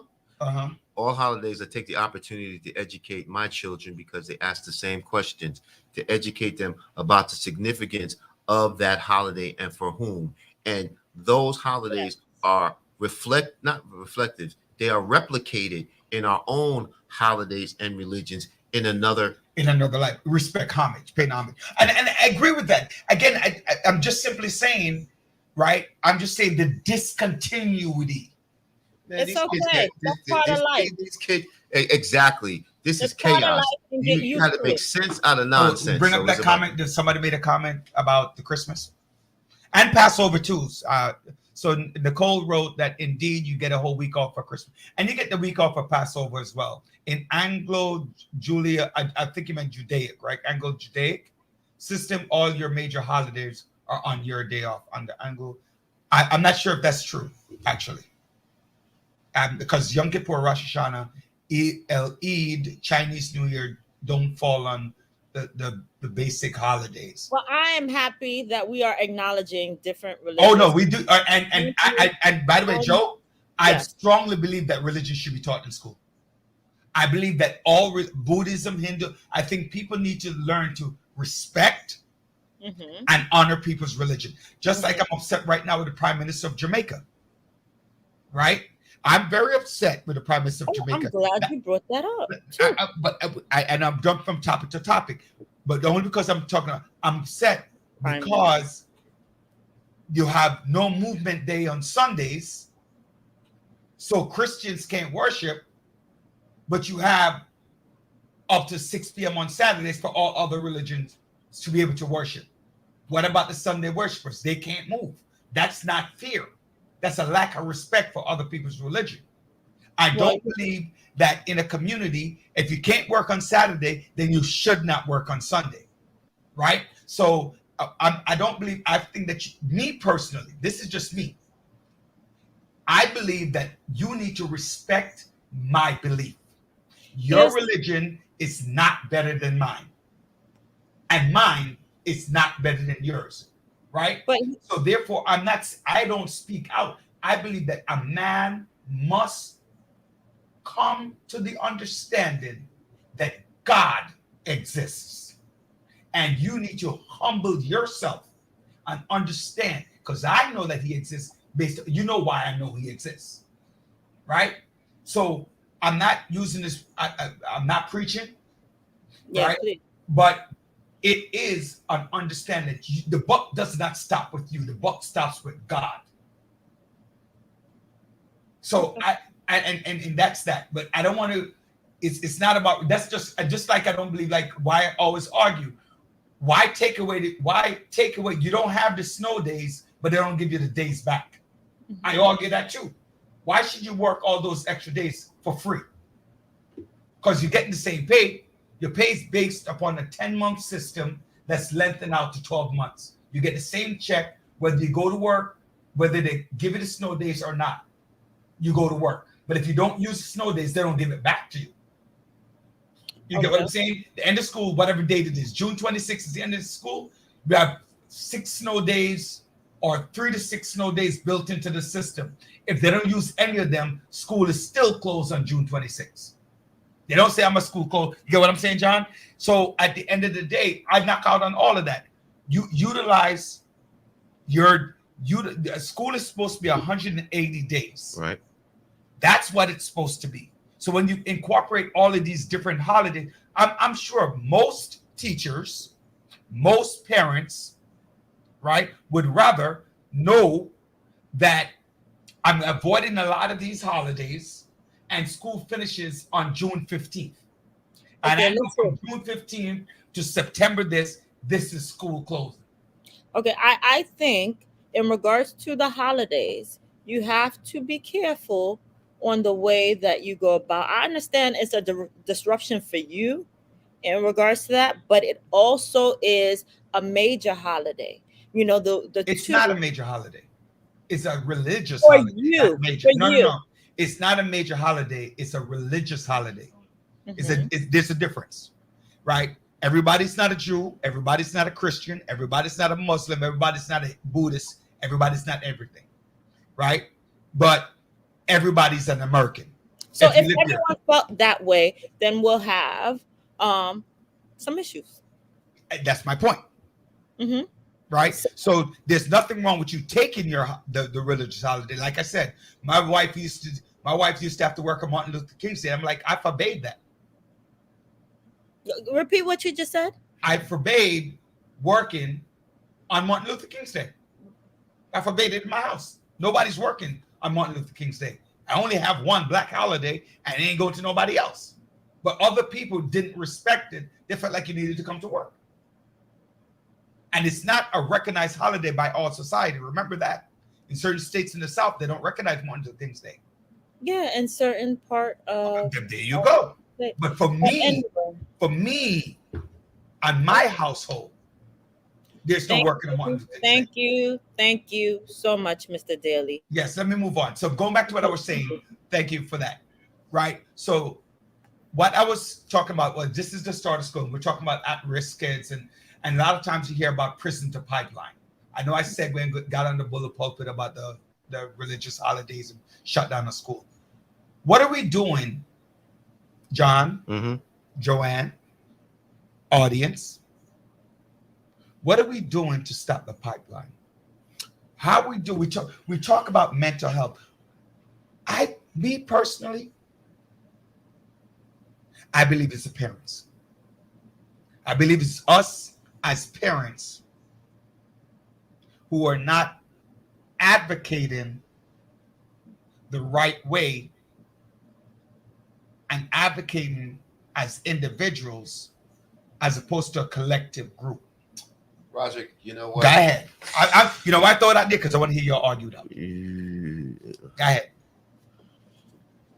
You know, who do you collective. think talk about who you think is the problem? So wait. Hold on. The problem? Go ahead, Doc. Before I get in. Wait. No, you were talking. She was interrupting. She's telling me to shut I up. give Doc the courtesy. No, she's telling me to shut up. No. I wanted him to repeat. You said parents are the problem. Is that what you said? That's what I said. That's my argument. Okay. Parents are the problem. I just wanted to make Your sure turn. I was correct. Well, Sorry. you know what? Go ahead. No. Why do you think it's a major problem? We are the problem. Who's we? We, me, you, everybody, collectively. Which group? Collectively, ain't no group. Oh, collectively, I mean, that's a political answer. We are all. Ain't no political it answer. is a political answer. That is not a political answer. I don't want. We all have a responsibility. We all have a responsibility. Yeah, I didn't say no. We all collectively have a Who is the responsibility. major problem? We are all the major problem. That's Right. not one. And stop pointing the finger at someone, one particular group. Because when you start pointing, oh, you should be doing this or you should be doing that, then you don't do anything. And that's the problem. So if many hands make light work, let's get to work. So in every system, there's a weak link. There's a weak chain in every system. It's not going to change the situation. So that's not true. Who has the most power in the school system? What? Who has the most power? From 3K to 12. Who has the most power? You keep saying parents. You're in the school system now for a number of years. Who has the most power in the school system? Parents. The parents. Because they have a vested interest in their children. Thank you. And if a parent walk up to the school, the kid comes home and says, "Mommy, Daddy, my school, my teacher did," and the parent don't like it, there will be a change.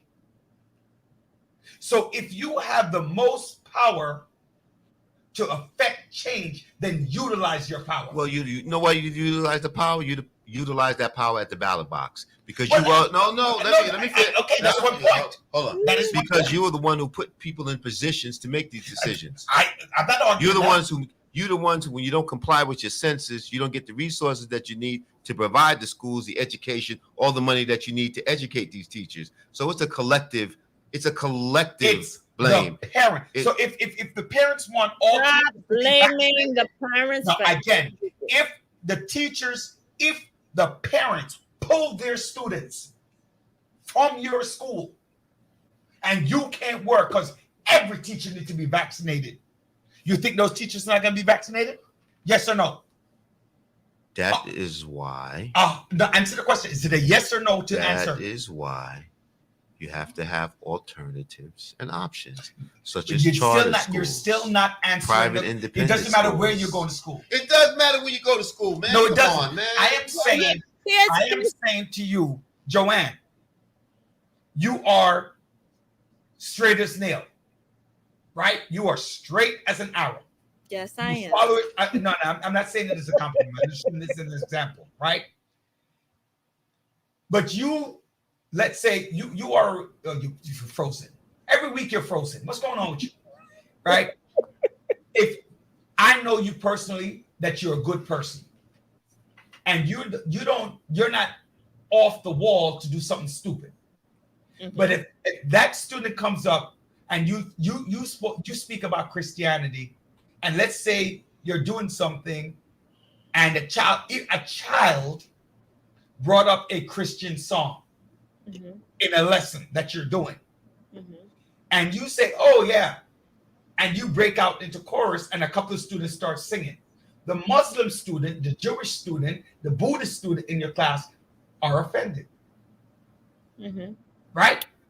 And they go home and say something to their parents. You know why they're offended? You know why they're offended? No, it doesn't matter. You know why they're offended? It doesn't matter why. Because you don't take the time when there's other holidays to educate our children about it.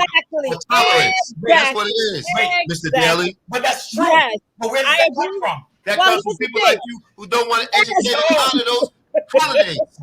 Why can't you teach certain things in health ed in class? Because of what?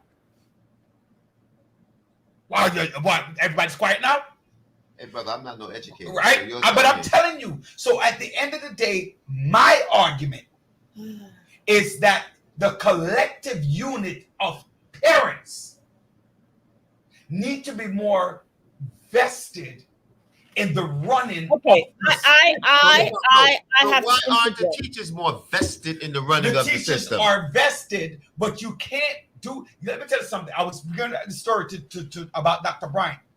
The parent sends in a letter and said, my child felt away. Or let's say you're Jehovah's Witness and you don't celebrate birthday mm-hmm. parties and mm-hmm. you bring that to school and you didn't know. You put the Christmas tree in front of the security piece. They'll come back and tell you what happened to the menorah, what happened to the this, what happened to the that. My child celebrates this, my child celebrates that. Why is that happening? Because parents are complaining. So you as a Christian, you as a Jewish person can't emphasize your holiday in school. You have to emphasize. You have to look at the collective masses. So if the person who has the most power is not doing what they're doing, go ahead. I'm listening. How many high school parents? Because we are working black and brown schools primarily. How many? Primarily, mm-hmm. I said, not 100%. How many of our parents are literally showing up to PTA meeting, not parent teachers conference, but literally sitting at that PTA meeting? You said in high school? In high school? In high school, almost none. Well, you know what? I disagree with you because my son is in high school, and guess what? I cannot. I hate when we have a conversation and somebody brings up the individual. You bring up the numbers. No. You're saying that you barely see parents. I'm using an example. I can't even get into a meeting because it's packed. Then where your child goes to school is important. We don't want to bring that up because nobody's stalking your child. But where your child goes to school is also different, right? When they go to Brooklyn Tech, Bronx, the 8 Ivies, and the top-notch schools, yes, because there are reasons why, right? But in general, parents will find time, John, right, to take off from work to go to the doctor but they won't take off from work to come to school to find out what's happening with the children. They won't even do that. I could share experiences with you as an educator. One experience was a parent. You call the parent. The parent says, the first time I'm doing adult business, I don't have no time for that click. What you call me about my kid for? Those are real examples. Well, there's real examples of parents who, when do you call, they get involved. Absolutely, because I have so some. don't talk about just no. I could tell you no. But because I know my parents. When I was at my 11, my parents responded to me, straight up responded. And why? Not my. I'm not talking about daily. Why did they because respond? of the relationship. I'm not saying no, but what I'm saying is the person with the Bashing most the power in parents. school. Stop. If you What? keep saying parent, you're not showing up or whatever, they're not gonna want to show up. So you But gotta they have to show up. And so my point is they try a need to different show up. approach.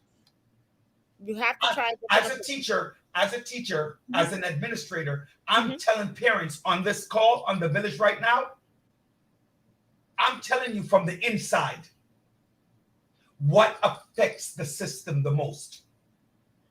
I'm telling you from the inside, you have the most power. If you want your elementary school 5th grade student, if you think he or she, you might be wrong, but if you think your kid is strong enough to do algebra, Regents algebra in the 5th grade, guess what you're going to get? Regents algebra in the 5th grade. If you want to change the system, and I'm telling you this from the inside, parents. If you exercise your power in schools, more things will be different. But remember, you can't exercise it as an individual. You have to exercise it as a collective group because we all have opinions. You don't need a collective group. Sometimes you do, John.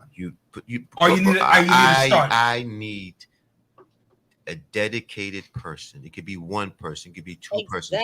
As long as they are dedicated and they're willing to accomplish the goal and the mission, that's what I want. Hold on. On what level? On what level? On what level of a parent? On the level of a teacher? On the level of finish. Who benefits by the education of our children? You can't. But who benefits, Roderick? Answer the question. The students. No. Who benefits the from community? That? Are you talking about the community? And what does community consist of? Okay, John. So I want to go back. Who can't be fired? There are two people who cannot be fired. Two: the parent and the student. Who told you the parent can't be fired? Fired by whom? Who? Unless the child. Oh, so one person can be fired. I seen. One person. If parents are derelict in their duties, I've seen ACS take. Yeah, I agree. That's why I corrected myself right away. Correct yourself. Right. See, that's another principle. He's not retired. He can speak up. Why is he speaking up now? Go ahead. You can go ahead. Read You're saying he can speak up because he's retired? No. I didn't say that. No. I'm saying that he's not retired. So now he's not retired. So you just said he can speak up. No. Let me explain what I'm saying. saying. What was he doing before when he wasn't retired? Relax for a second. All right, correct yourself, brother. Relax for a second and don't take my words and make it different. What I'm saying is, I am retired. He's retired. We're both former educators, both former school leaders, right? And we're saying the same thing. Can you go ahead and read what Mr. Gentile is saying? You know what? No, wait. Let John read it first before you. Go ahead, John. From Eddie Gentile, why? Read the whole thing. Why, with a school register of 1,200, do you only get a dozen or so parents at a PTA meeting? Why does this take a controversy to get parents out? You know why, Mr. Gentile? Because we need Mr. Gentile. Because we need educators like yourself to lit the fire under the parents. But we cannot. Who says you can't, man? Because that's bull. That's bull. Okay, moving right along. You're not in the along. No, hold on. Well, you know what? Because of the element of commitment. Hold on, John. Are we too loud? Because it sounds like we're yelling back. I just want to make sure we good. Volume is good. Okay. No, I'm just want to make sure volume good. Guys, the level and the commitment. That's where it's from. It's from the teachers. It's from the educators. But they're from your hold on. Let me tell you. Hold on, brother. You know what? Sophia, preach and teach, Roderick. Sophia, where you at, Sophia? Sophia, where you at, Sophia? Right? Where you at? Don't go behind the productions. Get on this. We want to hear your voice. But ultimately, you got to understand something. Why you think that when you're at the Board of Ed, when you're retired, right? When you're retired, you will have to wait a whole year before you can link out against the board. You know that, right? You can't say nothing about the board and their dereliction until after you're retired. Who tells you that? I'm not asking this in your contract. Ask Dr. Bryan. She knows. So as educators... So hold on. Perfect example. If you know that it exists, why ain't nobody talking about it? Right? Nobody, why aren't those educators saying, hold on, I'm not going to, what? I'm telling you. Why I can't talk about it? Why? Why is that the NDA? What is it? And that's why I'm talking about it now. That's why I'm telling you. Because you're talking about it now because you're not in the system. I When you were in the system, who says you couldn't? I did, but I didn't. You could have talked about it. I did. You could have talked about it. I did, though. There's a lot of things that Martin Luther King they put their life in the line to talk about. But I did. They shouldn't have talked about, but they talked about it. You know, so you need the educators who know this. They need to get out of their box and talk about these issues. I spoke about something. At my 11. I spoke about it at my 11, and that's why I was moved. If you really want to know, the principal looked at me as a threat. I was no threat to the principal, but he moved me. This is 2010. But you let him move you, and did you continue? Did you? I didn't let him move. You know, fine, he moved you, but did you continue to advocate? Yes, I did. So that's the point that I'm trying to make. But I'm saying, in the midst of adversity, you still have to advocate. And I did. But how many teachers, administrators, while they because they're too concerned about getting their pay instead of concerned about providing opportunity for our children. So you're going to tell me, and Joanne, don't say nothing in this comment because I want you to put your job on the line, right? Just let me and John argue this out. Right, Joanne, I don't want you to say nothing because you're DOE employee. At the end of the day, are you going to ask 144,000 people, right, to put their livelihood on the line? I would say, wait. I'll give you an example. Wait. I'm gonna give you an example of what I did. Let me get out. Hold on. I'm gonna give you an example of what I did. When I was working at BSMT, and I'll say this on the radio now because they can't fire me. I told the students, if you want the principal to change something, do a sit out. Go outside of your classroom, sit down, and don't go in that classroom. And there's absolutely nothing the principal can do because they can't suspend you. And they have to hear what you're saying. Don't respond, Joanne. Don't say nothing. I don't want nobody said you said. There you go. Just sip your ginger ale. Right? So at the end of the day, the two people who can advocate without consequence, unless they do something criminal and get nothing negative, punitive, except for they be labeled as a troublemaker, are the students and the parents. So if you want the greatest change in education, that's where it has to come from. Let me ask you a question. Hold on. How did we get the civil rights legislation?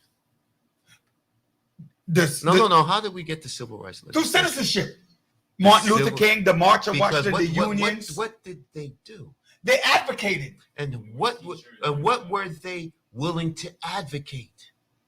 They advocate for what they wanted. They were willing to lose their freedom and lose their lives. Not exactly. Hold on. No. What? Not exactly. But they were willing to lose their freedom and their lives because they're sick and tired of being sick and tired. Of course, but the same thing with it. It's just like Pastor Bernard would say. It's either your preference or your principle. Take your choice.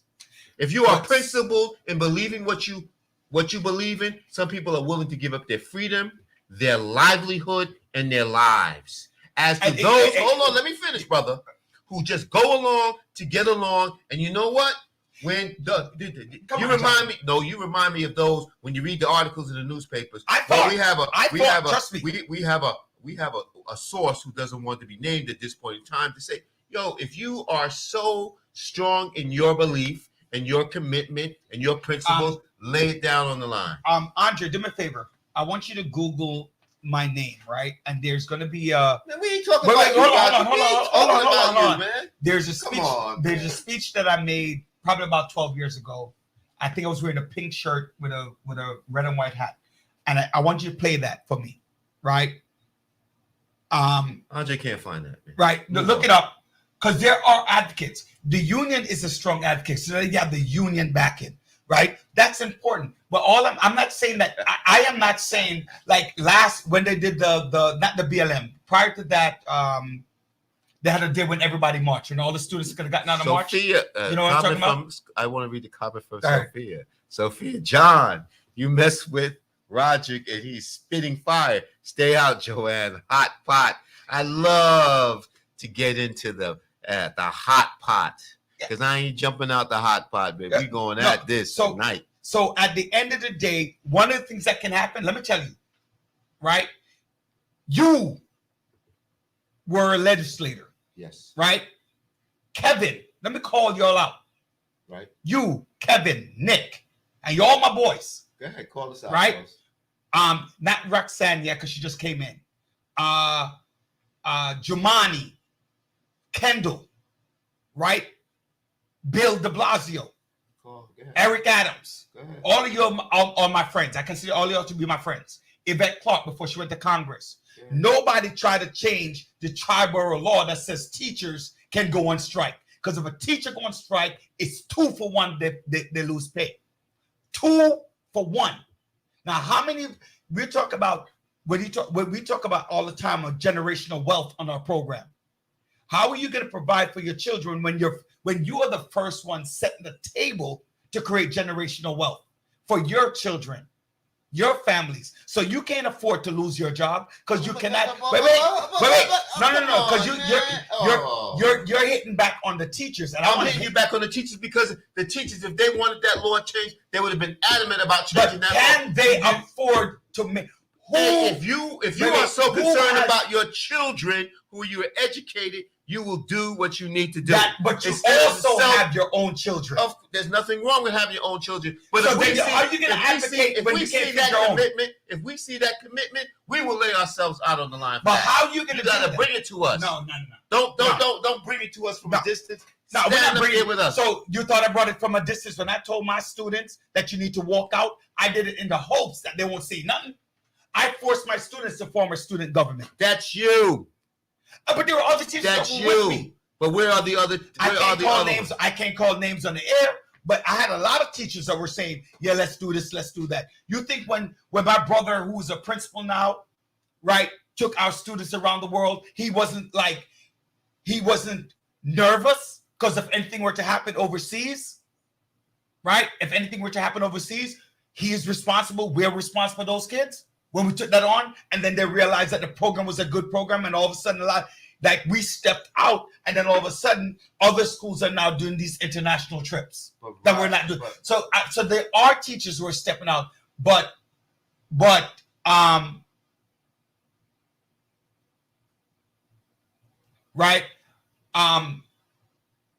but they're afraid, and they have a right to be afraid.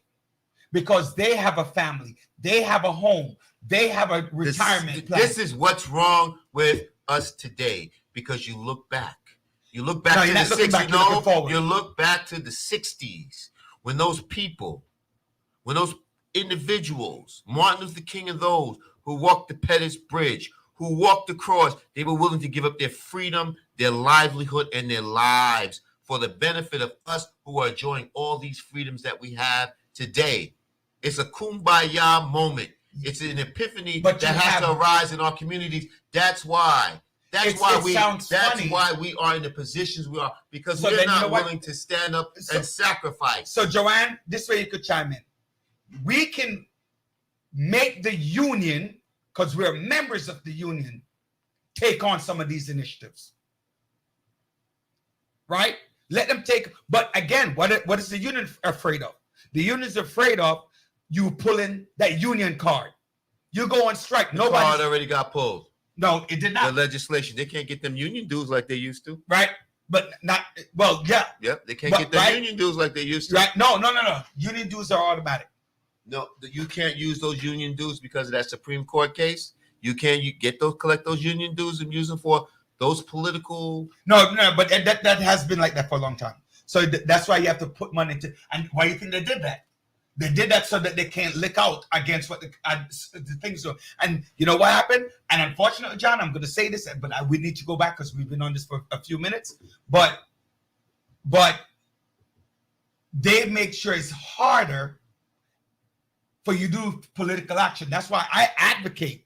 When I was a union leader, both at the administrative level and as a teacher level, a substitute teacher, a full-time teacher, and a school administrator, that teachers need to put that extra $5 per paycheck into the political action, because the union, the teachers fight for what students need.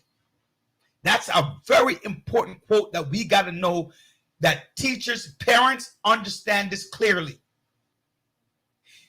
You might say the teacher might be selfish when they want an AC in that room, right? You might argue that point, but who's benefiting from the AC? The teachers alone. So when you turn on the AC, it's only for the teachers. When you argue that they want a good copier in the school because the teachers want to be able, our computers updated, who's benefited? You put the lesson plan. I used to teach, John. I walked into class, I created my lesson plan. I put it on the board, and we were able to do work. The students are able to see the work. I could walk around the room better with my clicker as I move the lesson along and see what the students are doing on their work. So teachers want what students need. Remember that. So I'm going to say it one more time, and then we move on. It's teachers, parents, administrators, but primarily parents. School just started on Monday. This is your time to shine. If you step up to the plate, trust me, parents, you have allies in the building. They're hearing what you're saying. But don't go to them. Don't come into the school for selfish, frivolous things like, and parents, when you're selfish. You're selfish if somebody says, John is my kid, and they say, John is too tall.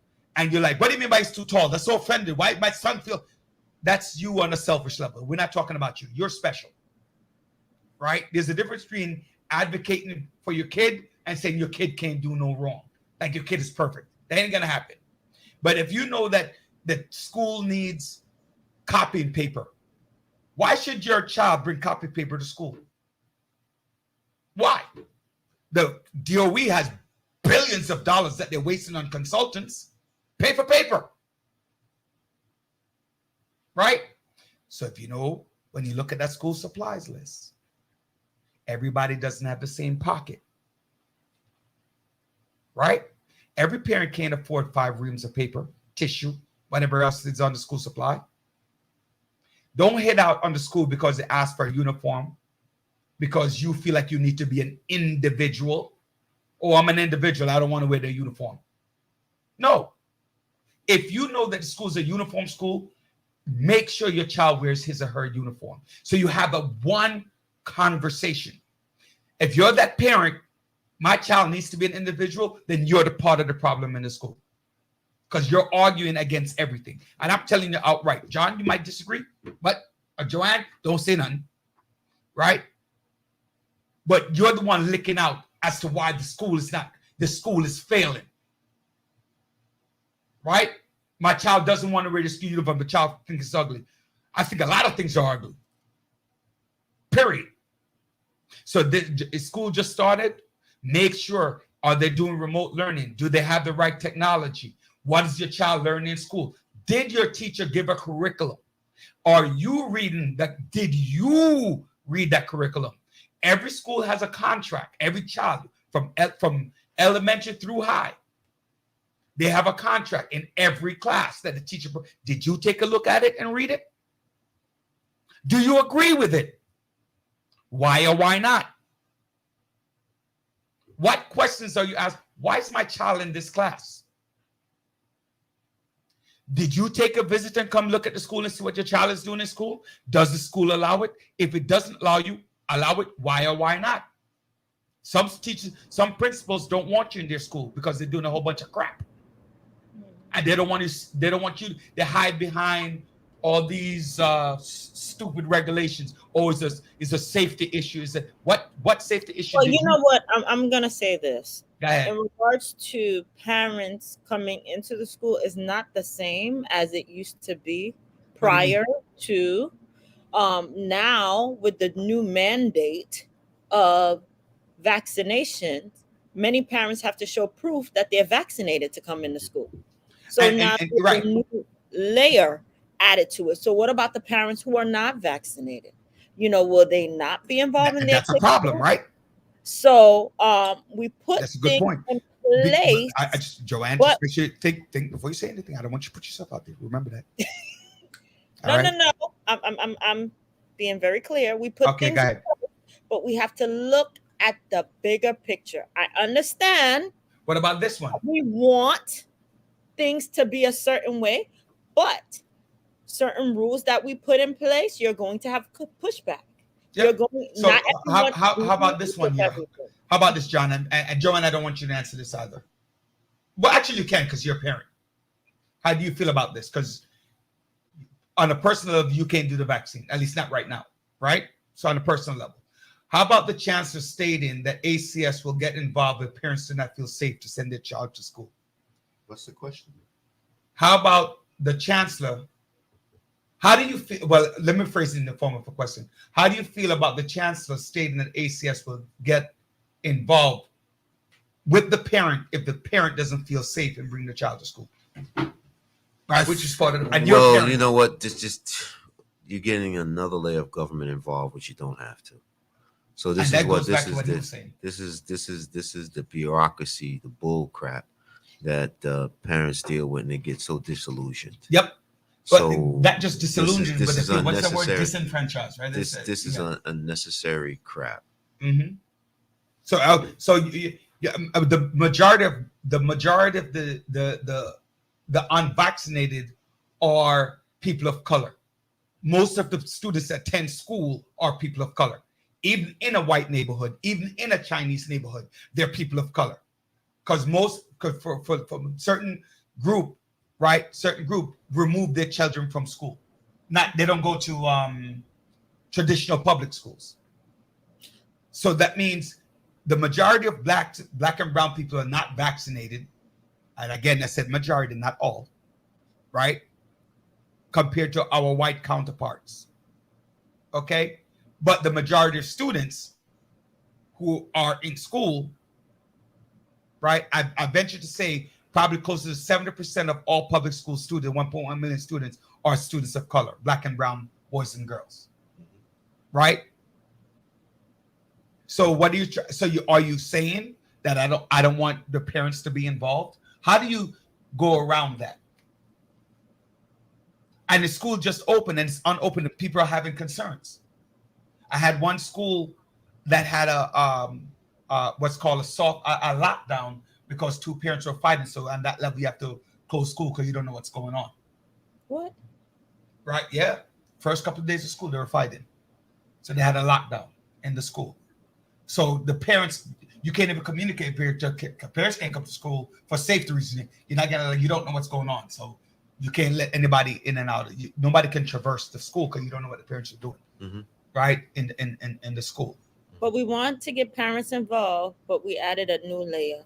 Yeah. Of ways. So all around that, you know, for those two parents that were fighting over what their kid did as opposed to, you're teaching them, okay, it's important to fight. We're not talking about you because you are just silly. I don't know how you can go into school and fight over what your kids say, and you were a kid once. Sometimes kids say stupid things. Most fights in school, ladies and gentlemen, happen because of he said, she said, and a misunderstanding. Right?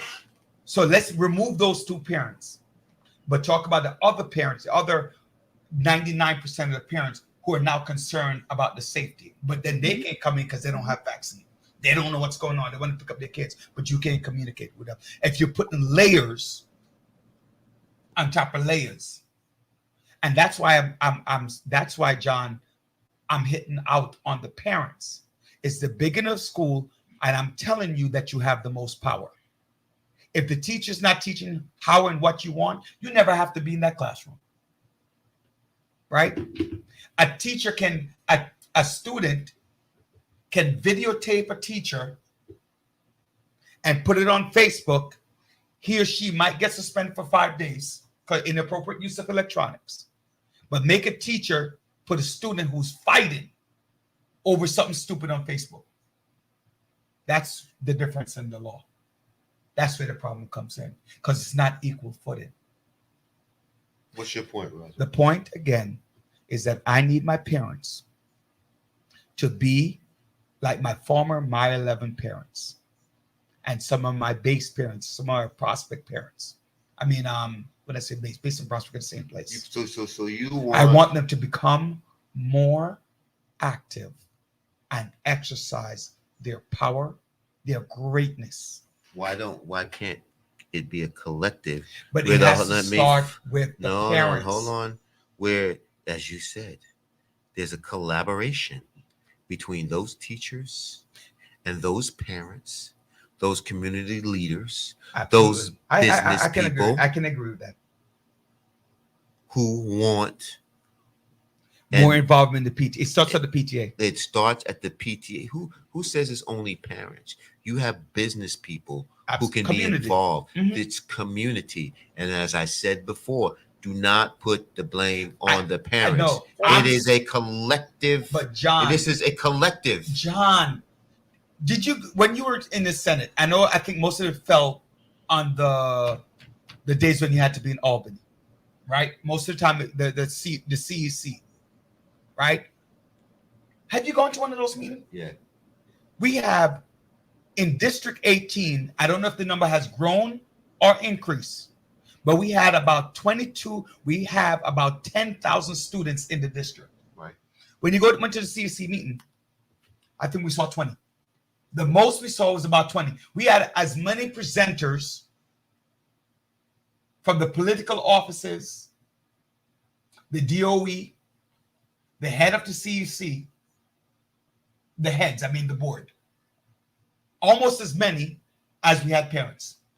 Roger, but that's a problem. Roger, you know what the dynamics in our community is? What? Our parents have to work 2 and 3 jobs. That's it's true. It's reality, my friend. It's not. It is not. It is only a small percentage of the community. We have a lot of single parents. Everything is an excuse. You were a single parent when you were having the child. No. You were a single parent and you have a lot of young parents too. And what does that mean? You have grandparents raising kids. And what does that mean? Different elements. But when layers are starting to be added, that also blocks people. You understand? No, what we're doing again is giving excuses. No, I think people were ready and excited to do what? Energized to have kids go back to school. And with the experience of online learning, there's a newfound appreciation of being in a you know what, Andre, let's create a poll. Let's find out how many parents plan to be more active in school. Now, the one good thing about COVID, and this is an opinion, I didn't do a poll, and maybe we should put that as a question as well, John, Andre.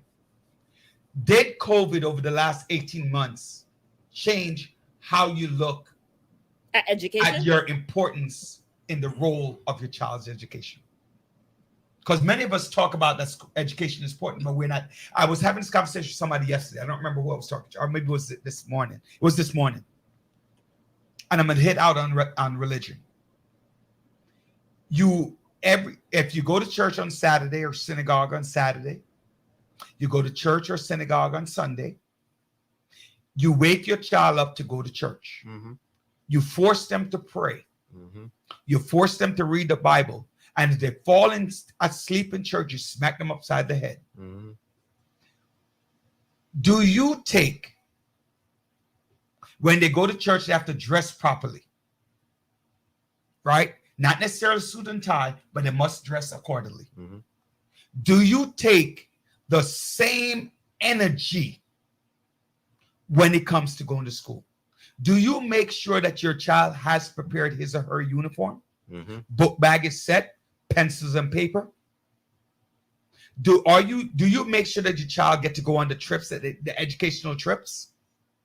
Do you take the time out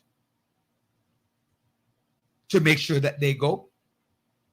What is your newfound respect for education now that you saw some of the things when you had to homeschool your child? And again, so John, even though, by the way, just for what I'm, and let me say this because I know we only have a couple of minutes, 4 minutes. Teachers, Joanne said it, Kevin said it, John said it, I said it, but I'm going to reiterate it. You have to have a vested interest in the community that you work. Your responsibility should be able to donate time, not expect to be paid for everything. So what are you advocating? Residency requirements for teachers? That's a different level. I'm not saying no, I haven't thought about it. That's all I'm saying. I haven't thought about it. So I don't have an immediate opinion. But I think you should live within a certain area or invest some of your time in that area, whether you don't live there or not, right? Whether you live there or not. But you can't be, school starts at 8, you show up at 7. I'm going to give you credit. School starts at 8, you show up at 7:50, finishes at 2:20, out at 2:30. That's not vested interest in the community. That's just work. I don't care if you're getting paid or not paid.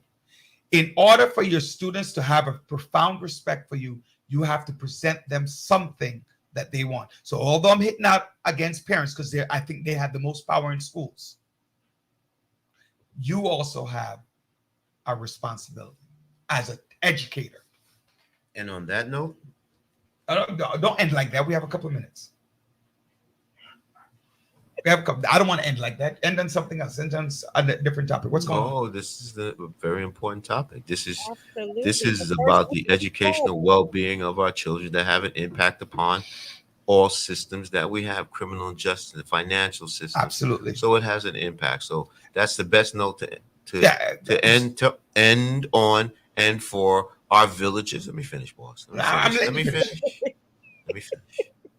For them to ponder and them to think about the involvement that needs to happen in order for our children to reach the level of not only competence, but to be competitive into this world, to be successful. Yeah. And what is success? You always talk about it.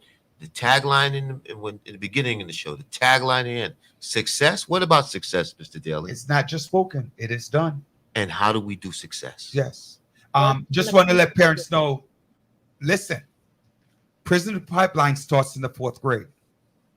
Mm-hmm. Prison to pipeline, parents, starts in the 4th grade. And I think that's why I'm hitting out against it so hard today, because it's the first week of school. I disagree. No. That's what the stats say. I'm not. That's what the stats. We're talking about the stats. We're not. Right. That's what they look at. So if you see it happening with your child, don't ignore it. Don't ignore it and go, it's on the. No, it's on you. On that note, last word, Joanne, before we finish up. Get involved, not only in the community, not only in your children's school, but everywhere. John? And Oh, be safe. John? Wear your mask. It takes a village to raise the conscious level of society. Got you. Ladies and gentlemen, thank you for watching, listening, hearing, wherever you are. Also, we asking everyone to tag us on, join our group page at the Village Talk Show on Facebook. Follow me, Roderick F. Daly, on Instagram to follow the show. God bless, right? You've been right here, tune in, where we're dedicated to empowering the community to live a healthy, safe, and financially capable life. Helping each one of us in realizing our dreams at any age, at any point, starting from today. Success is not just spoken, it is done. Thank you very much. And peace. Be And thank safe. you, Kevin, for joining us today. Be safe.